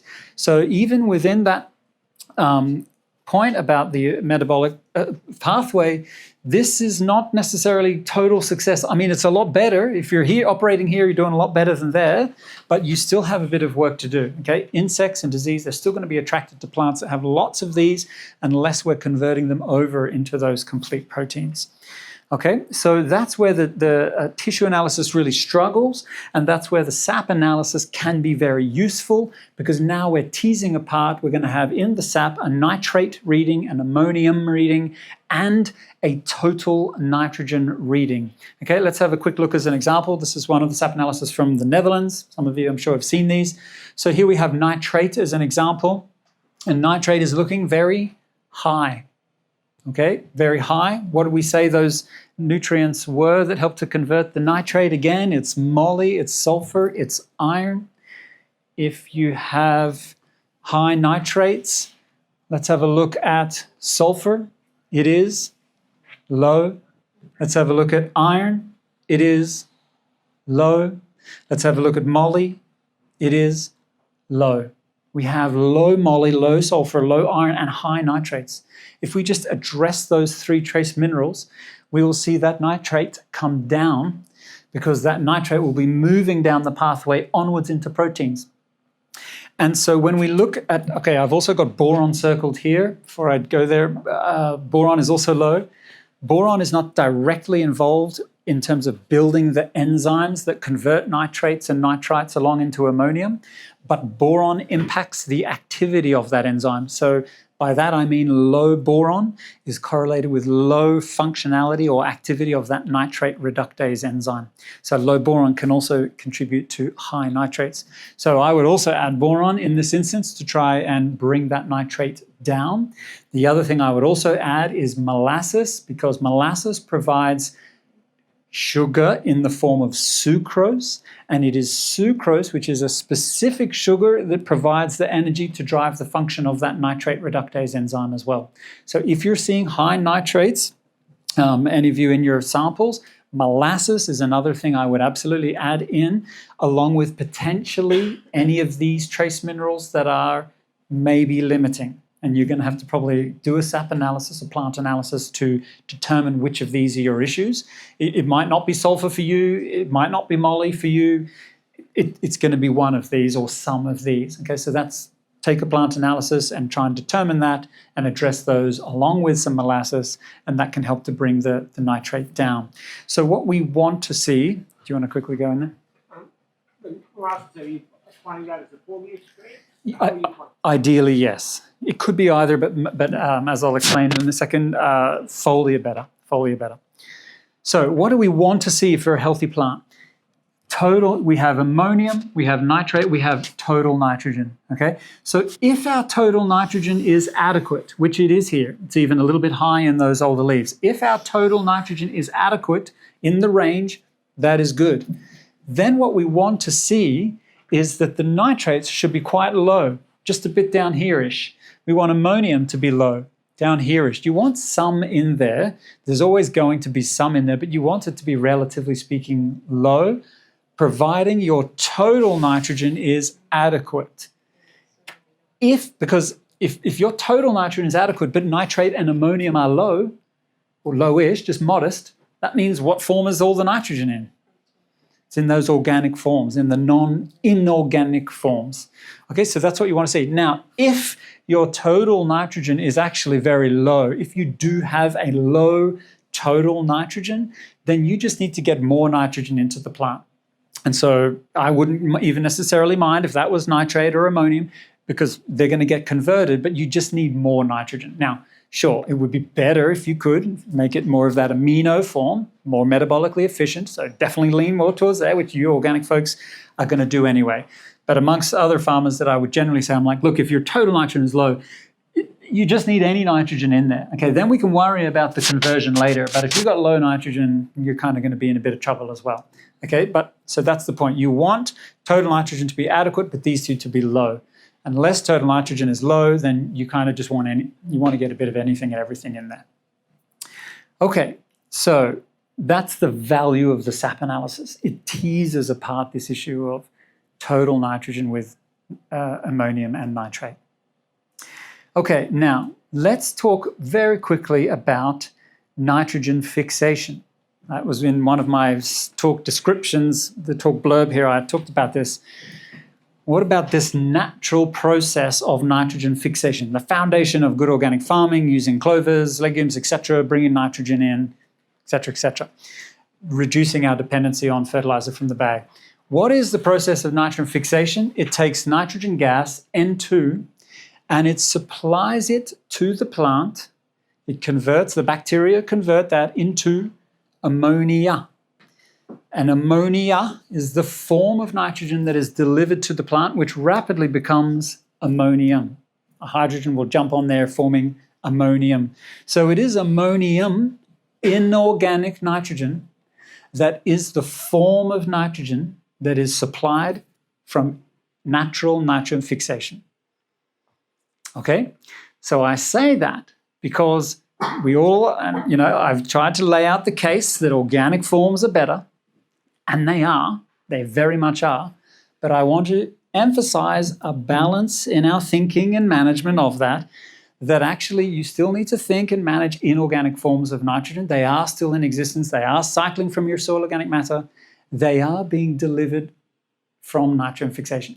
Yes, this is still fantastic because it is for free. It's happening from the air. You're just growing the plant. You're not the embedded energy cost to synthesize urea from the Haber-Bosch process and transport that nitrogen around, etc., etc. Yes, your carbon, embedded carbon CO2 footprint is way better. Okay, so there's a lot of other benefits to this. I'm a keen supporter of green manures, legumes, etc. But I'm just emphasizing that on a technicality, the form of nitrogen that you supply is inorganic. Okay, so that means I just encourage your balanced view of nitrogen management. Inorganic forms are not inherently evil or bad or wrong. Nature did it that way for millennia, okay? They are part of the package. And sure, if you have the choice, your N fixation is coming in right here. That's why I put NH3 on the slide earlier. Okay, N fixation is coming in here. So in theory, if you want to be nitty-gritty technical about this, I would say amino acid supply is better than natural nitrogen fixation because it is providing carbon embedded. How does this process of nitrogen fixation happen? It's actually a big carbon drain for the plant. The plant has to send photosynthetic carbon down into those nodules to provide the energy, the carbon, the energy to drive this process. So it's actually more of a carbon drain on the plants as well. But okay, again, if we want to do a full life cycle analysis, footprint, carbon, embedded, energy, okay, different story. But I'm just kind of want to dive specifically into the nuance of these forms of nitrogen. Okay, so I would say that just as a welcome middle ground. I love being a fence sitter. I know we normally say that's a bad thing. People are fence sitters, that blah blah blah. But actually, there's advantages to being a fence sitter. You can see over both sides of the fence. You can see what's going on both sides. So I think there's a lot of advantages to fence sitting as well, providing it's not electric. Okay. But when you so that's the legume itself is getting ammonia from the rhizobial cells, and then it converts them into proteins. So when you plow down your cover crop of clover, what you're putting into the soil are the amino acids and the proteins. 100%. And that's what you're... Absolutely. Thank you. Yeah, absolutely right. But I was emphasizing that point to say that these are not inherently bad in themselves. Okay, but sure, their balance, how much we use of them. Okay, yes. But it's just a form of nitrogen. But yeah, you're right. Once the nitrogen is supplied here, yes, the plant legumes are going to go and do that, and then you're going to get more of that organic nitrogen supply if you're using the legume as a green manure. Yeah, 100%. Now, I would also just emphasize, from a nitrogen fixation point of view, you organic farmers should also be conscious of these too, because again, your nitrogen is coming in here. So for your legume crops, these are two nutrients I would be also focusing in on to make sure that that nitrogen that does come in the inorganic form is adequately being converted. So I would emphasize the importance of that manganese and magnesium and manganese there, where relevant. Okay, so there's that point, nitrogen gas, it's N2. It's a very stable molecule because it has this triple bond, okay? There's this very tight-knit bond. Plants cannot access that nitrogen. They cannot break that apart to then use it. It's only those very special bacteria, rhizobia and other nitrogen-fixing bacteria in the soil who have a very unique ability to prise apart that tightly held nitrogen, to pull apart that triple bond, because they have the gene that codes for the special enzyme, nitrogenase, and this is the magic enzyme that has the ability to separate that nitrogen and supply that to the plant from an unavailable inert form into that more available form in which the plant can use. So nitrogenase is the magic enzyme that the nitrogen-fixing bacteria have, and that enzyme is made up of molybdenum. Okay, there's a molybdenum and an iron nitrogenase. So molybdenum is also a very important nutrient for organic farmers for the bacteria, because the bacteria need that molybdenum to build that nitrogenase. And if they can't build that nitrogenase, they can't do nitrogen fixation. So molybdenum becomes a very important nutrient to be aware of and managing from an organic point of view. Okay, so what is an enzyme again? I mentioned it's something that helps to facilitate or catalyze a reaction. If you remember some of these definitions from your old high school years, it's a compound that accelerates, facilitates a reaction without being used up itself. So it remains unchanged. It just helps things shuffle along, but it remains unchanged at the end of that process. And here's the chemistry of that. The nitrogen, again, it's the shape of the enzyme, that protein. Remember I mentioned the shape, that's what decides the function. So it's the shape of nitrogenase in which nitrogen gas can nestle in. It fits into that lock and key so that nitrogen there can dock onto the enzyme. And then we need iron, is a very important nutrient that also supports this process, to split some hydrogen and go boom, boom. So we bring two hydrogens in and each one of those attach onto that nitrogen. And now you can see we have weakened that triple bond. Now we have a double bond because one of the nitrogen is getting a little bit distracted by this pretty hydrogen atom. This one likes fancies one with blonde hair, and it's looking over there at that hydrogen. So now we've weakened the bond between them. We repeat that process again. We bring two more hydrogens in. Now we've weakened the bond again because now this nitrogen is attached to two hydrogens, and same as over here. And then we repeat that process once more. And now we bring in three hydrogens attached to each of those nitrogens, and now they are no longer attached. And so they undock, providing ammonia to the plant, which once inside that nodule is rapidly forms ammonium, which plugs into our nitrometabolic pathway.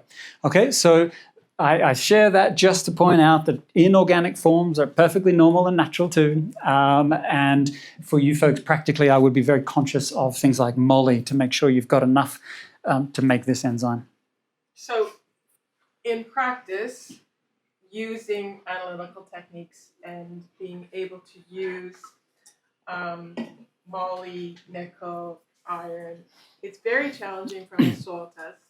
What have you found effective in terms of, like, if we go down the road in terms of certification, you need to show a documented deficiency, and the nuances are so challenging in terms of what's there and how it's active, especially in this relationship. I don't know if you can explain that better and have an answer, but that has been a long-term challenge. It is, and I'll be honest and say it is one of my, of course I'm a big fan of organic production, but it is one of my critiques.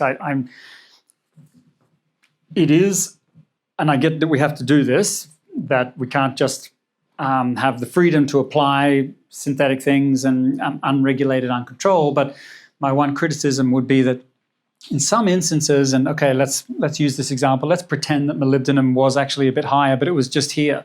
What if it's just into the acceptable range? And it's kind of this question mark of, well, does actually some nutrients could be beneficial if they were a bit higher, even if they're already in the adequate range.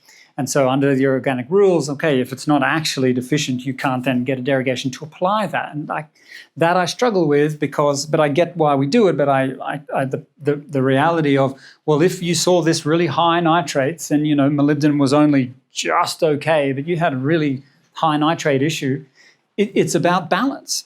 And you might actually need to apply more molybdenum to get that up a bit high. And we don't want to apply that to be excessive, but we might need to move it from there, more up to here somewhere to have enough to kind of counter that high nitrate.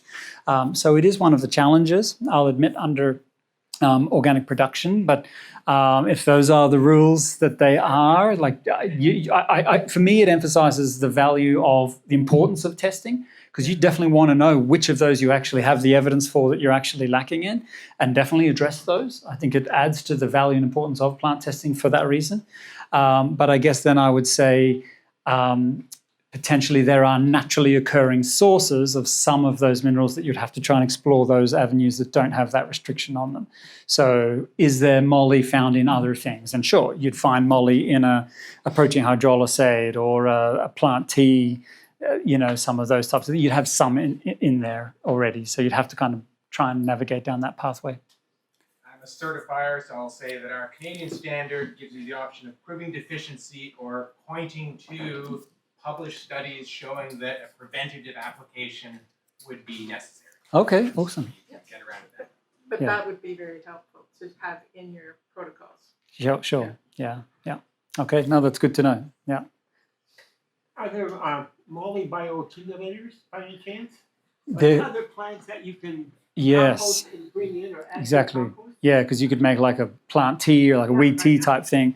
There would be, yes. I don't know. I don't know if there would be. There's always a plant that is a hyperaccumulator of some of these different things.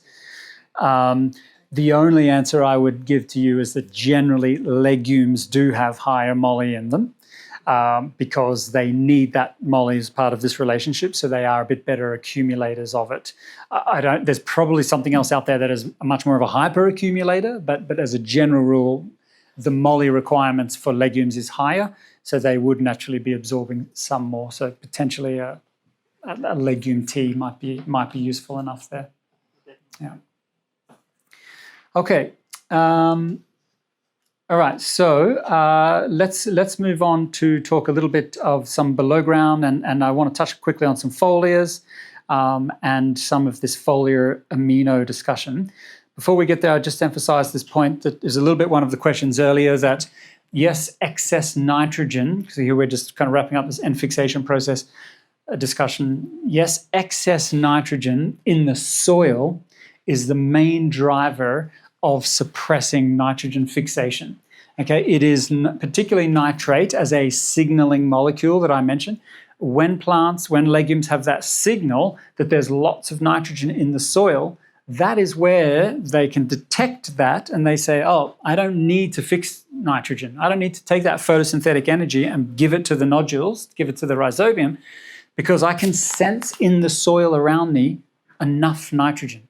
So I'm not going to feed that carbon energy to the rhizobia. So high soil nitrogen is the main driver of suppressing N fixation. This is available nitrogen to phosphorus ratio. Again, as the nitrogen goes up in relative to phosphorus, again, suppression of N fixation. So soil nitrogen, again, is the challenge. And this is going to lead us a bit into, in a minute, the discussion on foliar forms of nitrogen, because the benefit of that is you can deliver nitrogen to the plant and get those benefits of productivity that nitrogen brings, but trying to keep your soil-based applications a bit more modest so that you can encourage more of the free nitrogen fixation. So the very thing that we are trying to encourage, which is good N fixation, is undermined by soil nitrogen levels. So trying to run nitrogen a bit more modest in the soil helps with maximizing and keeping N fixation up. And that is true in legumes, and it is also true in some of those other free-living nitrogen-fixing bacteria. So there are, it's not just rhizobia, there are other nitrogen-fixing bacteria that associate with all plants. And this was also a study that was looking at those, where they found that N fixation was drastically reduced, dropping by around about 50% after long-term nitrogen fertilization for almost 4 decades of fertilization. So yes, soil nitrogen buildup starts to have suppressive effects on N fixation. So trying to keep nitrogen modest in the soil is useful. Okay, and now this is tapping into just that last little question, that point we had there. The bacteria that do nitrogen fixation, they also require certain key nutrients in order to perform that function. In the same way that we talked about plants require essential nutrients, so do bacteria, fungi, all living things, so do we, et cetera, et cetera. So in terms of some of the other supporting nutrients that help nitrogen fixation, again, I mentioned this already, it's molybdenum and iron are the kind of the 2 big ones. They can form this specialized nitrogenase enzyme. Nickel also plays a bit of a role in helping to liberate hydrogen there, and phosphorus is also very important for energy, just to provide energy for this energy-intensive process. So these are fundamentally important for all of N fixation. And when we move on to talk specifically about legumes and rhizobial N fixation, we also find that calcium is really important, boron, cobalt, and copper. So all of these play a specific role in supporting and helping that N fixation process. So if the bacteria have a limitation of any of these, and again, there's your question, well, how do we test for that? Okay, good luck with that one. But the point is understanding that at least knowing that some of these minerals are present, I would be using plant analysis as a proxy, as a guide. And I say that as an example that I've seen on faba beans that had terrible, poor nodulation and foliar application of moly induced an absolute boom of nodule production and then fixation. So it can be supplied through the plant. They can share that down there with the bacteria in the nodules. So I would be using plants probably as a bit of a proxy towards that. And then just as a quick note for your all awareness is that nitrogen from the legumes does not just become available to the next crop in the rotation. Your plow down example earlier, nitrogen is not just made available when the legume dies and decays and releases nitrogen. We also have nitrogen sharing in real time in the current season from legume to non-legume. And there are 2 other pathways in which this happens. So one is through root exudates. So I haven't talked about kind of root exudates too much today, but all plants release root exudates, and we often say, oh, the plants release photosynthetic sugars is the usual tagline there. It's a whole lot more than sugars. There's proteins, there's lipids, there's amino acids, there's organic acids, there's all sorts of other biochemicals. So point being that amino acids are also leaked out of the root system as root exudates. And plants do that intentionally. That might sound very wasteful, but they do that in order to feed the soil biology. It's the same argument with the sugars that they waste in feeding biology. The biology needs amino acids too, because amino acids are Yes. So they are sharing those with the bacteria and the soil biology for that same reason. Okay, so some of those leak out. And actually, when we have intercropping, companion cropping type scenarios, multi-species pasture scenario, grass clover, etc., we have root intermingling between the 2. So those legumes, definitely, they do leak a bit more nitrogen out of their roots through these amino forms. And when we have a nitrogen-hungry scavenger nearby, they will take up and scavenge also some of those organic nitrogen forms. So you get sharing through root exudates, but also if the 2 plants are both mycorrhizal and the mycorrhizal fungi can colonize both root systems, then that nitrogen can actually be shared directly through the mycorrhizal fungi, which is a very, very good way to share that nitrogen because it keeps it out of the root exudates, because the slight challenge with the root exudate pathway is that when those amino acids come out into the rhizosphere, of course, you've got a whole lot of hungry mouths there, all of those bacteria, fungi, protozoa, etc. So they're going to gobble up a lot of that first too. So you do get sharing, but there's a lot of that kind of middle ground microbes there. So the beauty of the mycorrhizal pathway is that you do have a lot of this kind of constant cross flow and sharing of nutrients. So just so you're aware, nitrogen can actually be shared in real time in a grass clover pasture or multi-species pasture, or certainly in a cropping context as well. And of course, you could also do things like a temporary intercrop. This would also be a companion crop, would also be one way to manage that. Here we have a nice visual example of this, bean wheat field. We're going to grow those beans up into a certain point. They're going to get some of that free nitrogen, nutrient scavenging, and then we're going to terminate those, cultivate them down, and they're going to break down and die and decay and feed that nitrogen to the wheat. Yeah. Something I've wondered for quite some time. How long does it take for green manure to break down and release its nitrogen into the soil? Is it a process that starts quickly and just drags out? Correct. Yeah, it's a bit of both.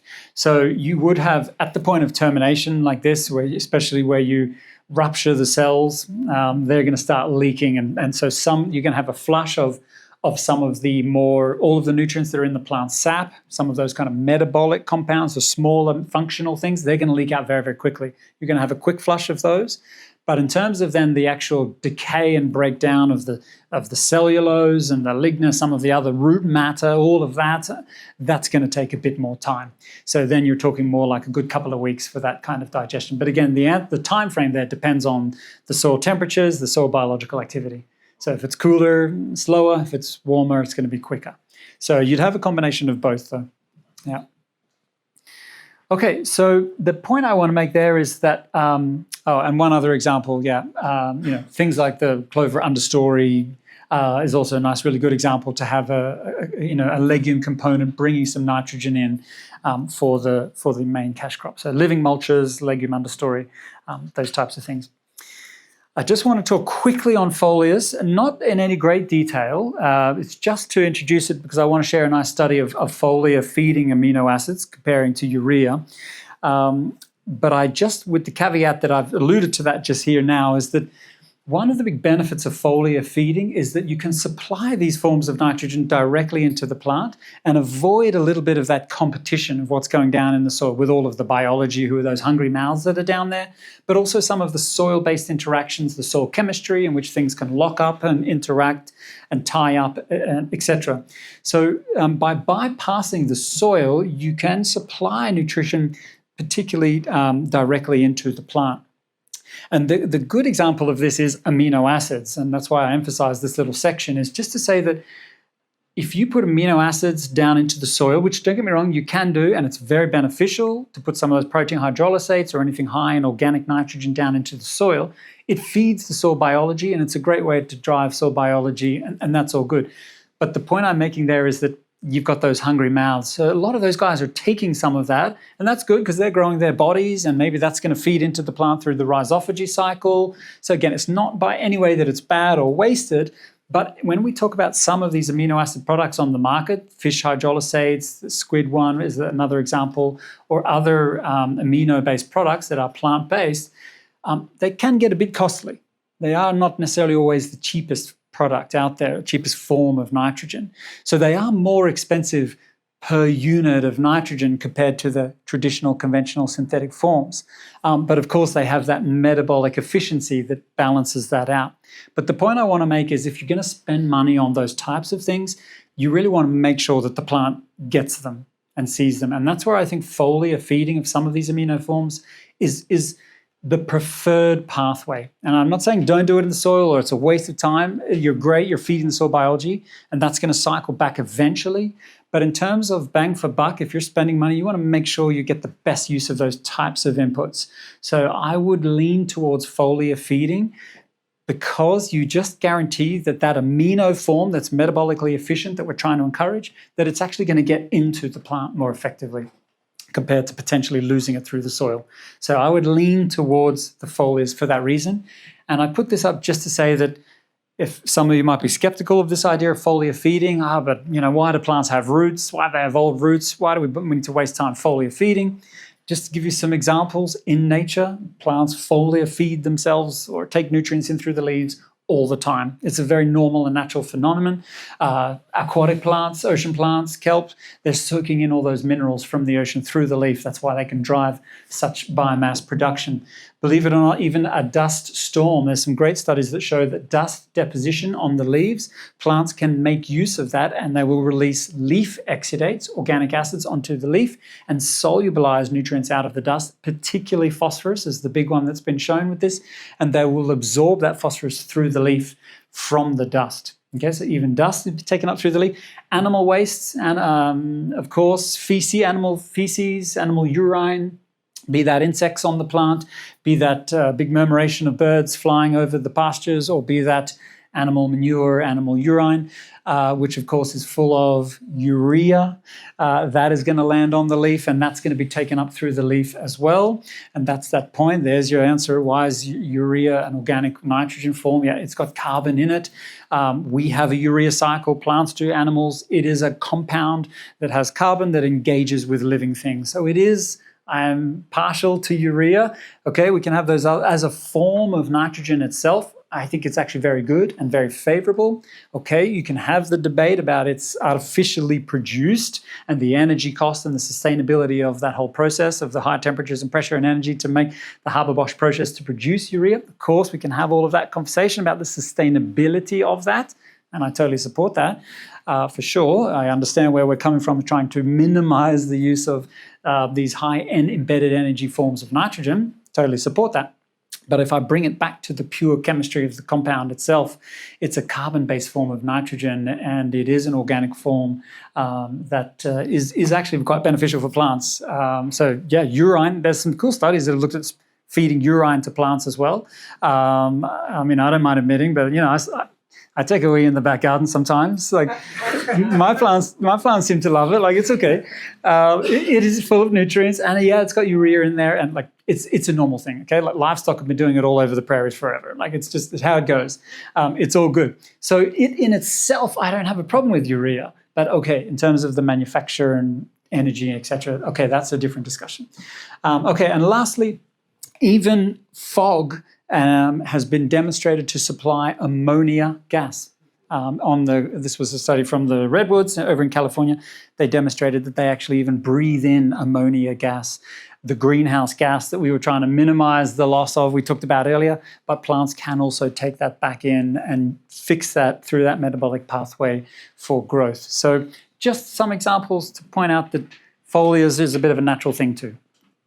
Other than having insects pee on our leaves, is there another organically allowed pathway for urea that you're aware that anyone's working on? No. There's urea in the manure. Yes. Manure is allowed, even conventional manure. Yeah, in terms of it just being part of that animal or cycle. Yeah, that's right. You've got this green lightning thing. I'm sure some of you come across this one. That's not allowed? Is that allowable under organics? No. Okay. It's nitrate, of course. I know. Yeah. So I'm not the biggest fan of it because it's in the nitrate form, which, as you've all learnt today, is the least efficient form of nitrogen to give a plant. But in terms of it simulating and fixation and getting free nitrogen out of the air, look, sure, it has some good sustainability credentials in that point. I would support it in that regard. But yeah, I agree, the nitrate form is not necessarily the best form either. So, okay. All right, so then I just want to emphasize the benefit of the foliar spray is that nutrients are also taken up very quickly through the leaf compared to soil applied. It takes time for them to wash into the soil, to be taken up to the soil, etc. Through the leaf, it's a very rapid process. So here's some examples. This is urea, conventional urea, being foliar sprayed onto some grasses, 2 different grasses, and we're looking at the time of uptake, and you can see how rapid that is. Okay, there's 5 hours is the first mark, and you can see that the urea is very quick to be absorbed through the leaf. Carbon-based nitrogen, organic nitrogen, is very quick to be taken up by the leaf. Within 5 hours, 5-6 hours, the bulk of your work is done.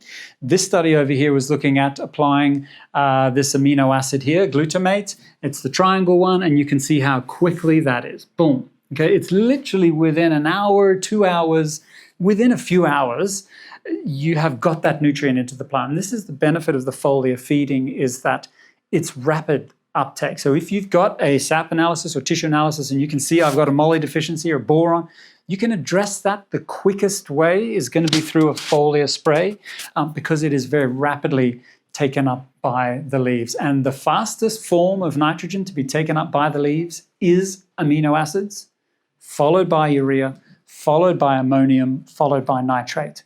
So the better option actually is aminos. They're the quickest and they are the most metabolically efficient. Now, what they've done in this trial is that they have also done, this is not organic, so it's conventional. So we've got a baseline soil fertility package, soil nitrogen package.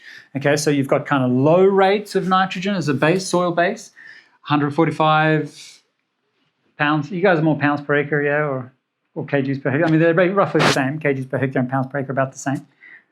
So you've got a low soil-based fertility, 145, 185, 215, 250, up to 250, right? So we've got a nitrogen gradient of kind of modest soil fertility moving up to higher soil fertility. And then we're doing this comparison of foliar urea versus foliar protein hydrolysate to look at the effects of that as an additive to this concentration gradient of the nitrogen. Okay, so what we're looking at is to explore the effects of this whey protein hydrolysate on yield and nitrogen use efficiency. So what they find is that where we have and this is common, where we have lower soil fertility, say 145 versus 215, the relative response of the foliar sprays, protein hydrolysate and urea, you can see we're getting a really big response from that foliar spray where we have modest soil fertility. Where we have high soil fertility, that high soil fertility just starts to override any effect that we're trying to tweak with the foliar spray. Okay, so you can see that the benefit we get from that foliar spray under high fertility is much lower. Okay, you're still getting a response, it's still good, you're getting a top-up response, but it's a small top-up because you've already got so much fertility in the soil, whereas here we're getting quite a big response from that foliar spray where we have slightly more modest soil nitrogen levels. And again, there's another example of where running nitrogen a little bit modest in the soil can be also an advantage. But what you're looking at here then is the yield, and the black is the protein hydrolysate, and the white is the urea. So you can see our foliar spray of protein hydrolysate out-yielded the urea in the low fertility, and in the high fertility it also out-yielded the urea. Now, here's the really juicy bit. How much urea and how much amino acids did they apply in these two treatments? The urea was applied at a foliar spray of 15 kilos per hectare, 15 pounds per acre of actual nitrogen. The protein hydrolysate was applied at 1 pound per acre of actual nitrogen. 15 to 1. Okay, and that is because it is in the amino form and metabolically efficient, and when it saves all of that energy in converting to protein, it frees up that energy to grow more yield. 15 to 1. Now, this is important because, okay, on the negative side, what is the dollar cost of that protein hydrolysate versus that urea? What is the dollar cost of that 1 pound versus the dollar cost of that 15 pound? 51. So we have to have that conversation too. The problem with amino acids is that they are expensive per unit of nitrogen. They are dollar cost expensive per unit of nitrogen. But the inorganic forms are metabolically expensive per unit of nitrogen. So that's that balance. But okay, if it's a 15 to 1 ratio, I mean, that's a good start. 15 times more expensive? Yeah. But is that an artificial expense? What do you mean? Explain.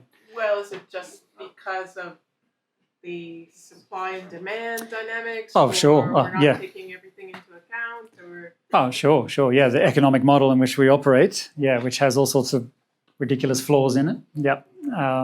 So, yeah, sure. Okay. Yeah. So until we start accounting for the downstream costs of synthetic end, Exactly. that economics is not going to change. No, it's exactly. Yeah. What is the economic cost to the environment of that embedded carbon energetic cost to produce that? Is that reflected in the price we pay of the urea, for example? Can you make it yourself? Yes, these protein hydrolysates you can. Urea, again, through the cow. But yes, some of these protein hydrolysates you can. And I forgot to put that slide in, but okay, I'm happy to create a PDF of the slides and share that around. So I'm sure everyone who signed up, you'll have their email address, so we can circle that around. And I'll add an extra slide. I forgot to put it in, just with a few links on making your own protein hydrolysates and making your own amino acids. So there's a few avenues, and you'll find tons of this stuff online. You can just do these kind of fermented things, the lactic acid bacteria fermentations. Some of the Korean natural farming type approaches all use these kind of amino-based approaches. So you can make some of these yourself, yes. There's a lot of the cost is making them soluble. So Okay. if you're going to do a foliar application, you want something very soluble, and it's hard to take, like the raw proteins are not Yeah. soluble, so you have to do all this expensive hydrolysis. If you go to the more you go towards the raw material, the cheaper they get. There's still proteins, but they're less digested and less soluble, so like feather meal is much cheaper than a soluble protein hydrolysate. But Yeah. you can't apply it to the leaves in the same way. Yes. So yeah. there's that, and there's one greenhouse in Ontario that is making their own indirectly. They've created a bioreactor where they throw in the cheaper feather meals, for instance, and they get digested and turned into amino acids and Okay. nitrates and stuff. Yeah, there's very involved ways to do it, and there's a bit more low-key on-farm ways. And the low-key on-farm ways generally just use a lactic acid bacteria fermentation. So just take that high-protein material. Yes, the more you can grind it up and get it smaller helps. And then it's really just adding lactic acid bacteria and molasses and then fermenting it. And you'll get the lactic acid bacteria from one of those kind of rice wash type things, just taking rice and washing it with water. You'll extract the bacteria off that and then add molasses and ferment the material. So yes, you're right though. It doesn't do as a clean a job as some of the industrial processes that use very targeted applications of specific enzymes that get in there and cut it up really, really nicely. So yes, but there are low-key budget ways to do it on farm. Yeah. On that chart there, just trying to read the numbers, on the low soil fertility one, you said you added 1 pound of N Correct. and you gained 35% yield Correct. out of 1 pound of N. Correct. And on the high fertility, you gained Well, sorry. The relative increase. So yeah, 35% relative to the control that didn't have either of the fold. Correct. Yes. That's a lot of extra yield from not a lot of extra. True. Yeah. So Joel, there's protein on there as well. So is there any relationship to the form of nitrogen to the protein quality or baking quality? So here on protein, it appears that urea did a touch higher than got slightly better protein, which is very counterintuitive to me. And now that you ask that, we should check how they measured the protein, because if they did the old funny protein, the old silly way of taking nitrogen timesing it, exactly what we were talking about before with the problem with leaf analysis is not properly measuring the form of nitrogen. One of the silly ways we calculate protein is just measure total nitrogen times it by the fudge factor. So, That was 15 pounds versus 1 pound. but it was correct. It was exactly right. So, yeah, I think that's a neat example. Let me give you one more just case study. I saw this on Twitter. I asked permission. This was a corn farmer from US. He happened to post this small trial he was doing, and I couldn't help but notice these two here. He had a potassium plus boron. This is a foliar, and he had urea there, but here he had potassium, boron, and the amino acid. And you can see this is bushels of corn, 199, 208. So I saw this. The amino did better. I reached out to him and said, what was the actual amount of actual nitrogen that you applied in that urea versus amino form? And he replied to me, this is the recipe here. So in that urea treatment that got 199 bushels, it was 2 pounds an acre to that foliar. And the amino treatment, which got 208 bushels, was 0.2 pounds an acre of actual nitrogen. So there's a 1:10 ratio also, just not replicated and blah, blah, blah, but just a nice case study there as well. Okay, I'm going to wrap up now and we can take last bit of questions. I'm going to share 2 more slides.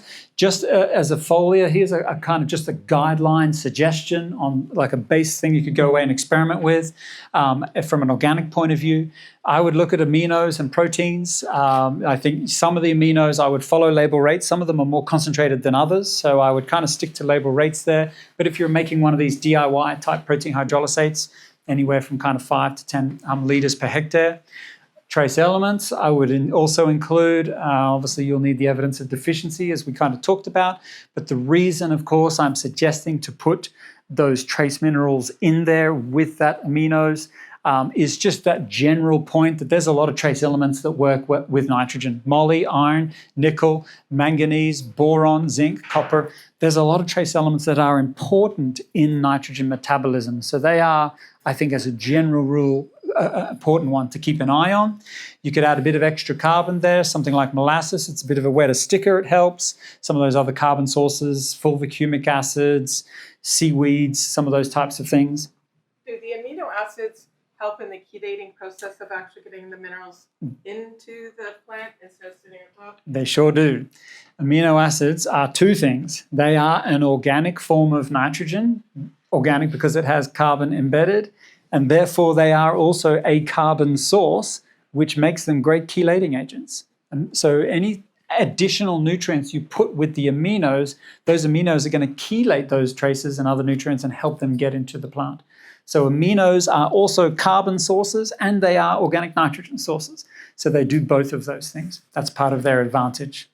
And then just as a final note, a little bit of acidification is good for a foliar spray. So the tank mix of the water, you want that to be down around maximum of 6, ideally down around 5, 5.5, and you could use something like citric acid or a bit of vinegar, something like that to just bring that pH down. Slightly acidified sprays do work a bit better. Yeah. Yeah. Do you have any thoughts on like using like marine salts for like those trace elements? Sure. Yeah, that would be a way to get some of the allowable traces as well. The problem with them are, yes, I think they're very good. The problem with them is that they are just they're pretty low analysis. So you'd need kind of quite regular spoon feeding just to get little amounts of those. Every spray, every time. Exactly, yeah. But they're a good natural source of some of those traces and things. Yeah, yeah, good point. Okay, so in summary, we got there in the end. Plants, they can make use of many different forms. We want to try and manage them all. They all work a little bit differently. My suggestion here is generally with the conventional farmers to combine, with their traditional inorganic forms that they're using, trying to combine some of those organic forms. You guys are going to be mainly dominated in using the organic forms, of course. Carbon-based nitrogen or organic nitrogen is more efficient for plant metabolism. We took a deep dive into that whole discussion. Nitrogen is not an island. We need those other nutrients in the red boxes to help nitrogen work. So that emphasizes the importance of the tissue testing SAP analysis, whichever you want to use, I don't mind. But I just think it's better to be using one than none. Excess nitrogen or imbalanced nitrogen, as we touched on, that does compromise plant health. And so it's not just about excess nitrogen, it's also maybe just nitrogen relative to those other trace minerals. You might have adequate, not just normal nitrogen, but if you don't have some of those other trace minerals or catalysts there, it might not be properly converted into the more favorable, high quality forms. Foliar nitrogen, it's amino acids and urea that are those 2 faster ones. Amino is going to be more relevant for you folks unless you're going to collect some urea, some urine, but they are rapidly absorbed. There's less losses, lower rates are used, and there's that opportunity for some of those efficiency gains as well. Lastly, if anyone's interested, today you've heard basically a summary of an online course that I ran a couple of years ago on a deep dive into all of this. Nitrogen nutrition, foliar feeding. We go way more into the foliar technology side of things, how to design a good spray, timings, applications, all sorts of stuff. So just a small plug here if anyone's interested. Everything there was recorded. It is available on my website for purchase. You got a summary of that today. I'll be honest and say it leans a bit more towards the conventional audience, but some of the fundamental knowledge is still very useful and relevant to organic farmers. So you'll find some information on that online. If you're interested. How expensive are the polio program that you're offering online? In Canadian, it's it's about $250 for a 10 lecture course, about 10 hours worth of material. You do it at your own pace. You have lifetime access. You just log in whenever you want and watch it. Yeah. So yeah, it's 10 hours of this topic, if you want more. Yeah. You had a slide on excess nitrogen in the soil suppressing nitrogen fixation. Yeah. Is that all forms of nitrogen in the soil or just nitrate? It is all, but nitrate is the particular strongest driver. And even if you have other forms of nitrogen in the soil, they can have a tendency to convert back through that mineralization process into nitrate. So it is all, but nitrate is the big and the worst culprit. Yeah. Okay. Yeah. So I took your foliar entry course. I'd strongly pitch it to anyone in the room. It's a phenomenal course. Thank you. What would you say are your biggest learnings from when you made that material to now? Is there anything that you've changed your view on or evolved your view on heavily? You saw a little bit of that today with some of the newer foliar discussions in the aminos. I've got more studies on comparing soil versus foliar efficiencies. I've been looking more deeper into the amino piece. So I did touch on it in the course. But the more I've dived into this, I've started to see more and more advantages and benefits to the amino acids and the different functions and things that they do. So I think, if anything, what has changed would just be that I would have more emphasized the benefits of amino acids then than I back then as to today, and that's why I've tried to bring that strongly to today. I think you would know this. What you saw today is perhaps a little bit of an updated version of that course. So. Like 97% the same, just extra influence on amino acids. Yeah, correct. Yeah. No, I think, there was a lot of good stuff in that. I mean, there was a lot to get through in that whole course. So, I guess now what I'm really doing is just trying to keep on building the evidence behind those points that I made, that foliar is more efficient than soil, that aminos are very good compared to the others. So I'm just trying to flesh out more the examples and evidence of that. Yeah. Everything we went over today is also in the course. In the course? Yes, yeah, but you got extra today. You got a few updated things. There's a few new things I put in there, but yes, absolutely. Okay, so I can actually Take your time. run it through my brain Press back 30 seconds and say, what did he say again? Yeah. Can we see your summary slide again? Sure. I'll have, as I say, I'll send it around.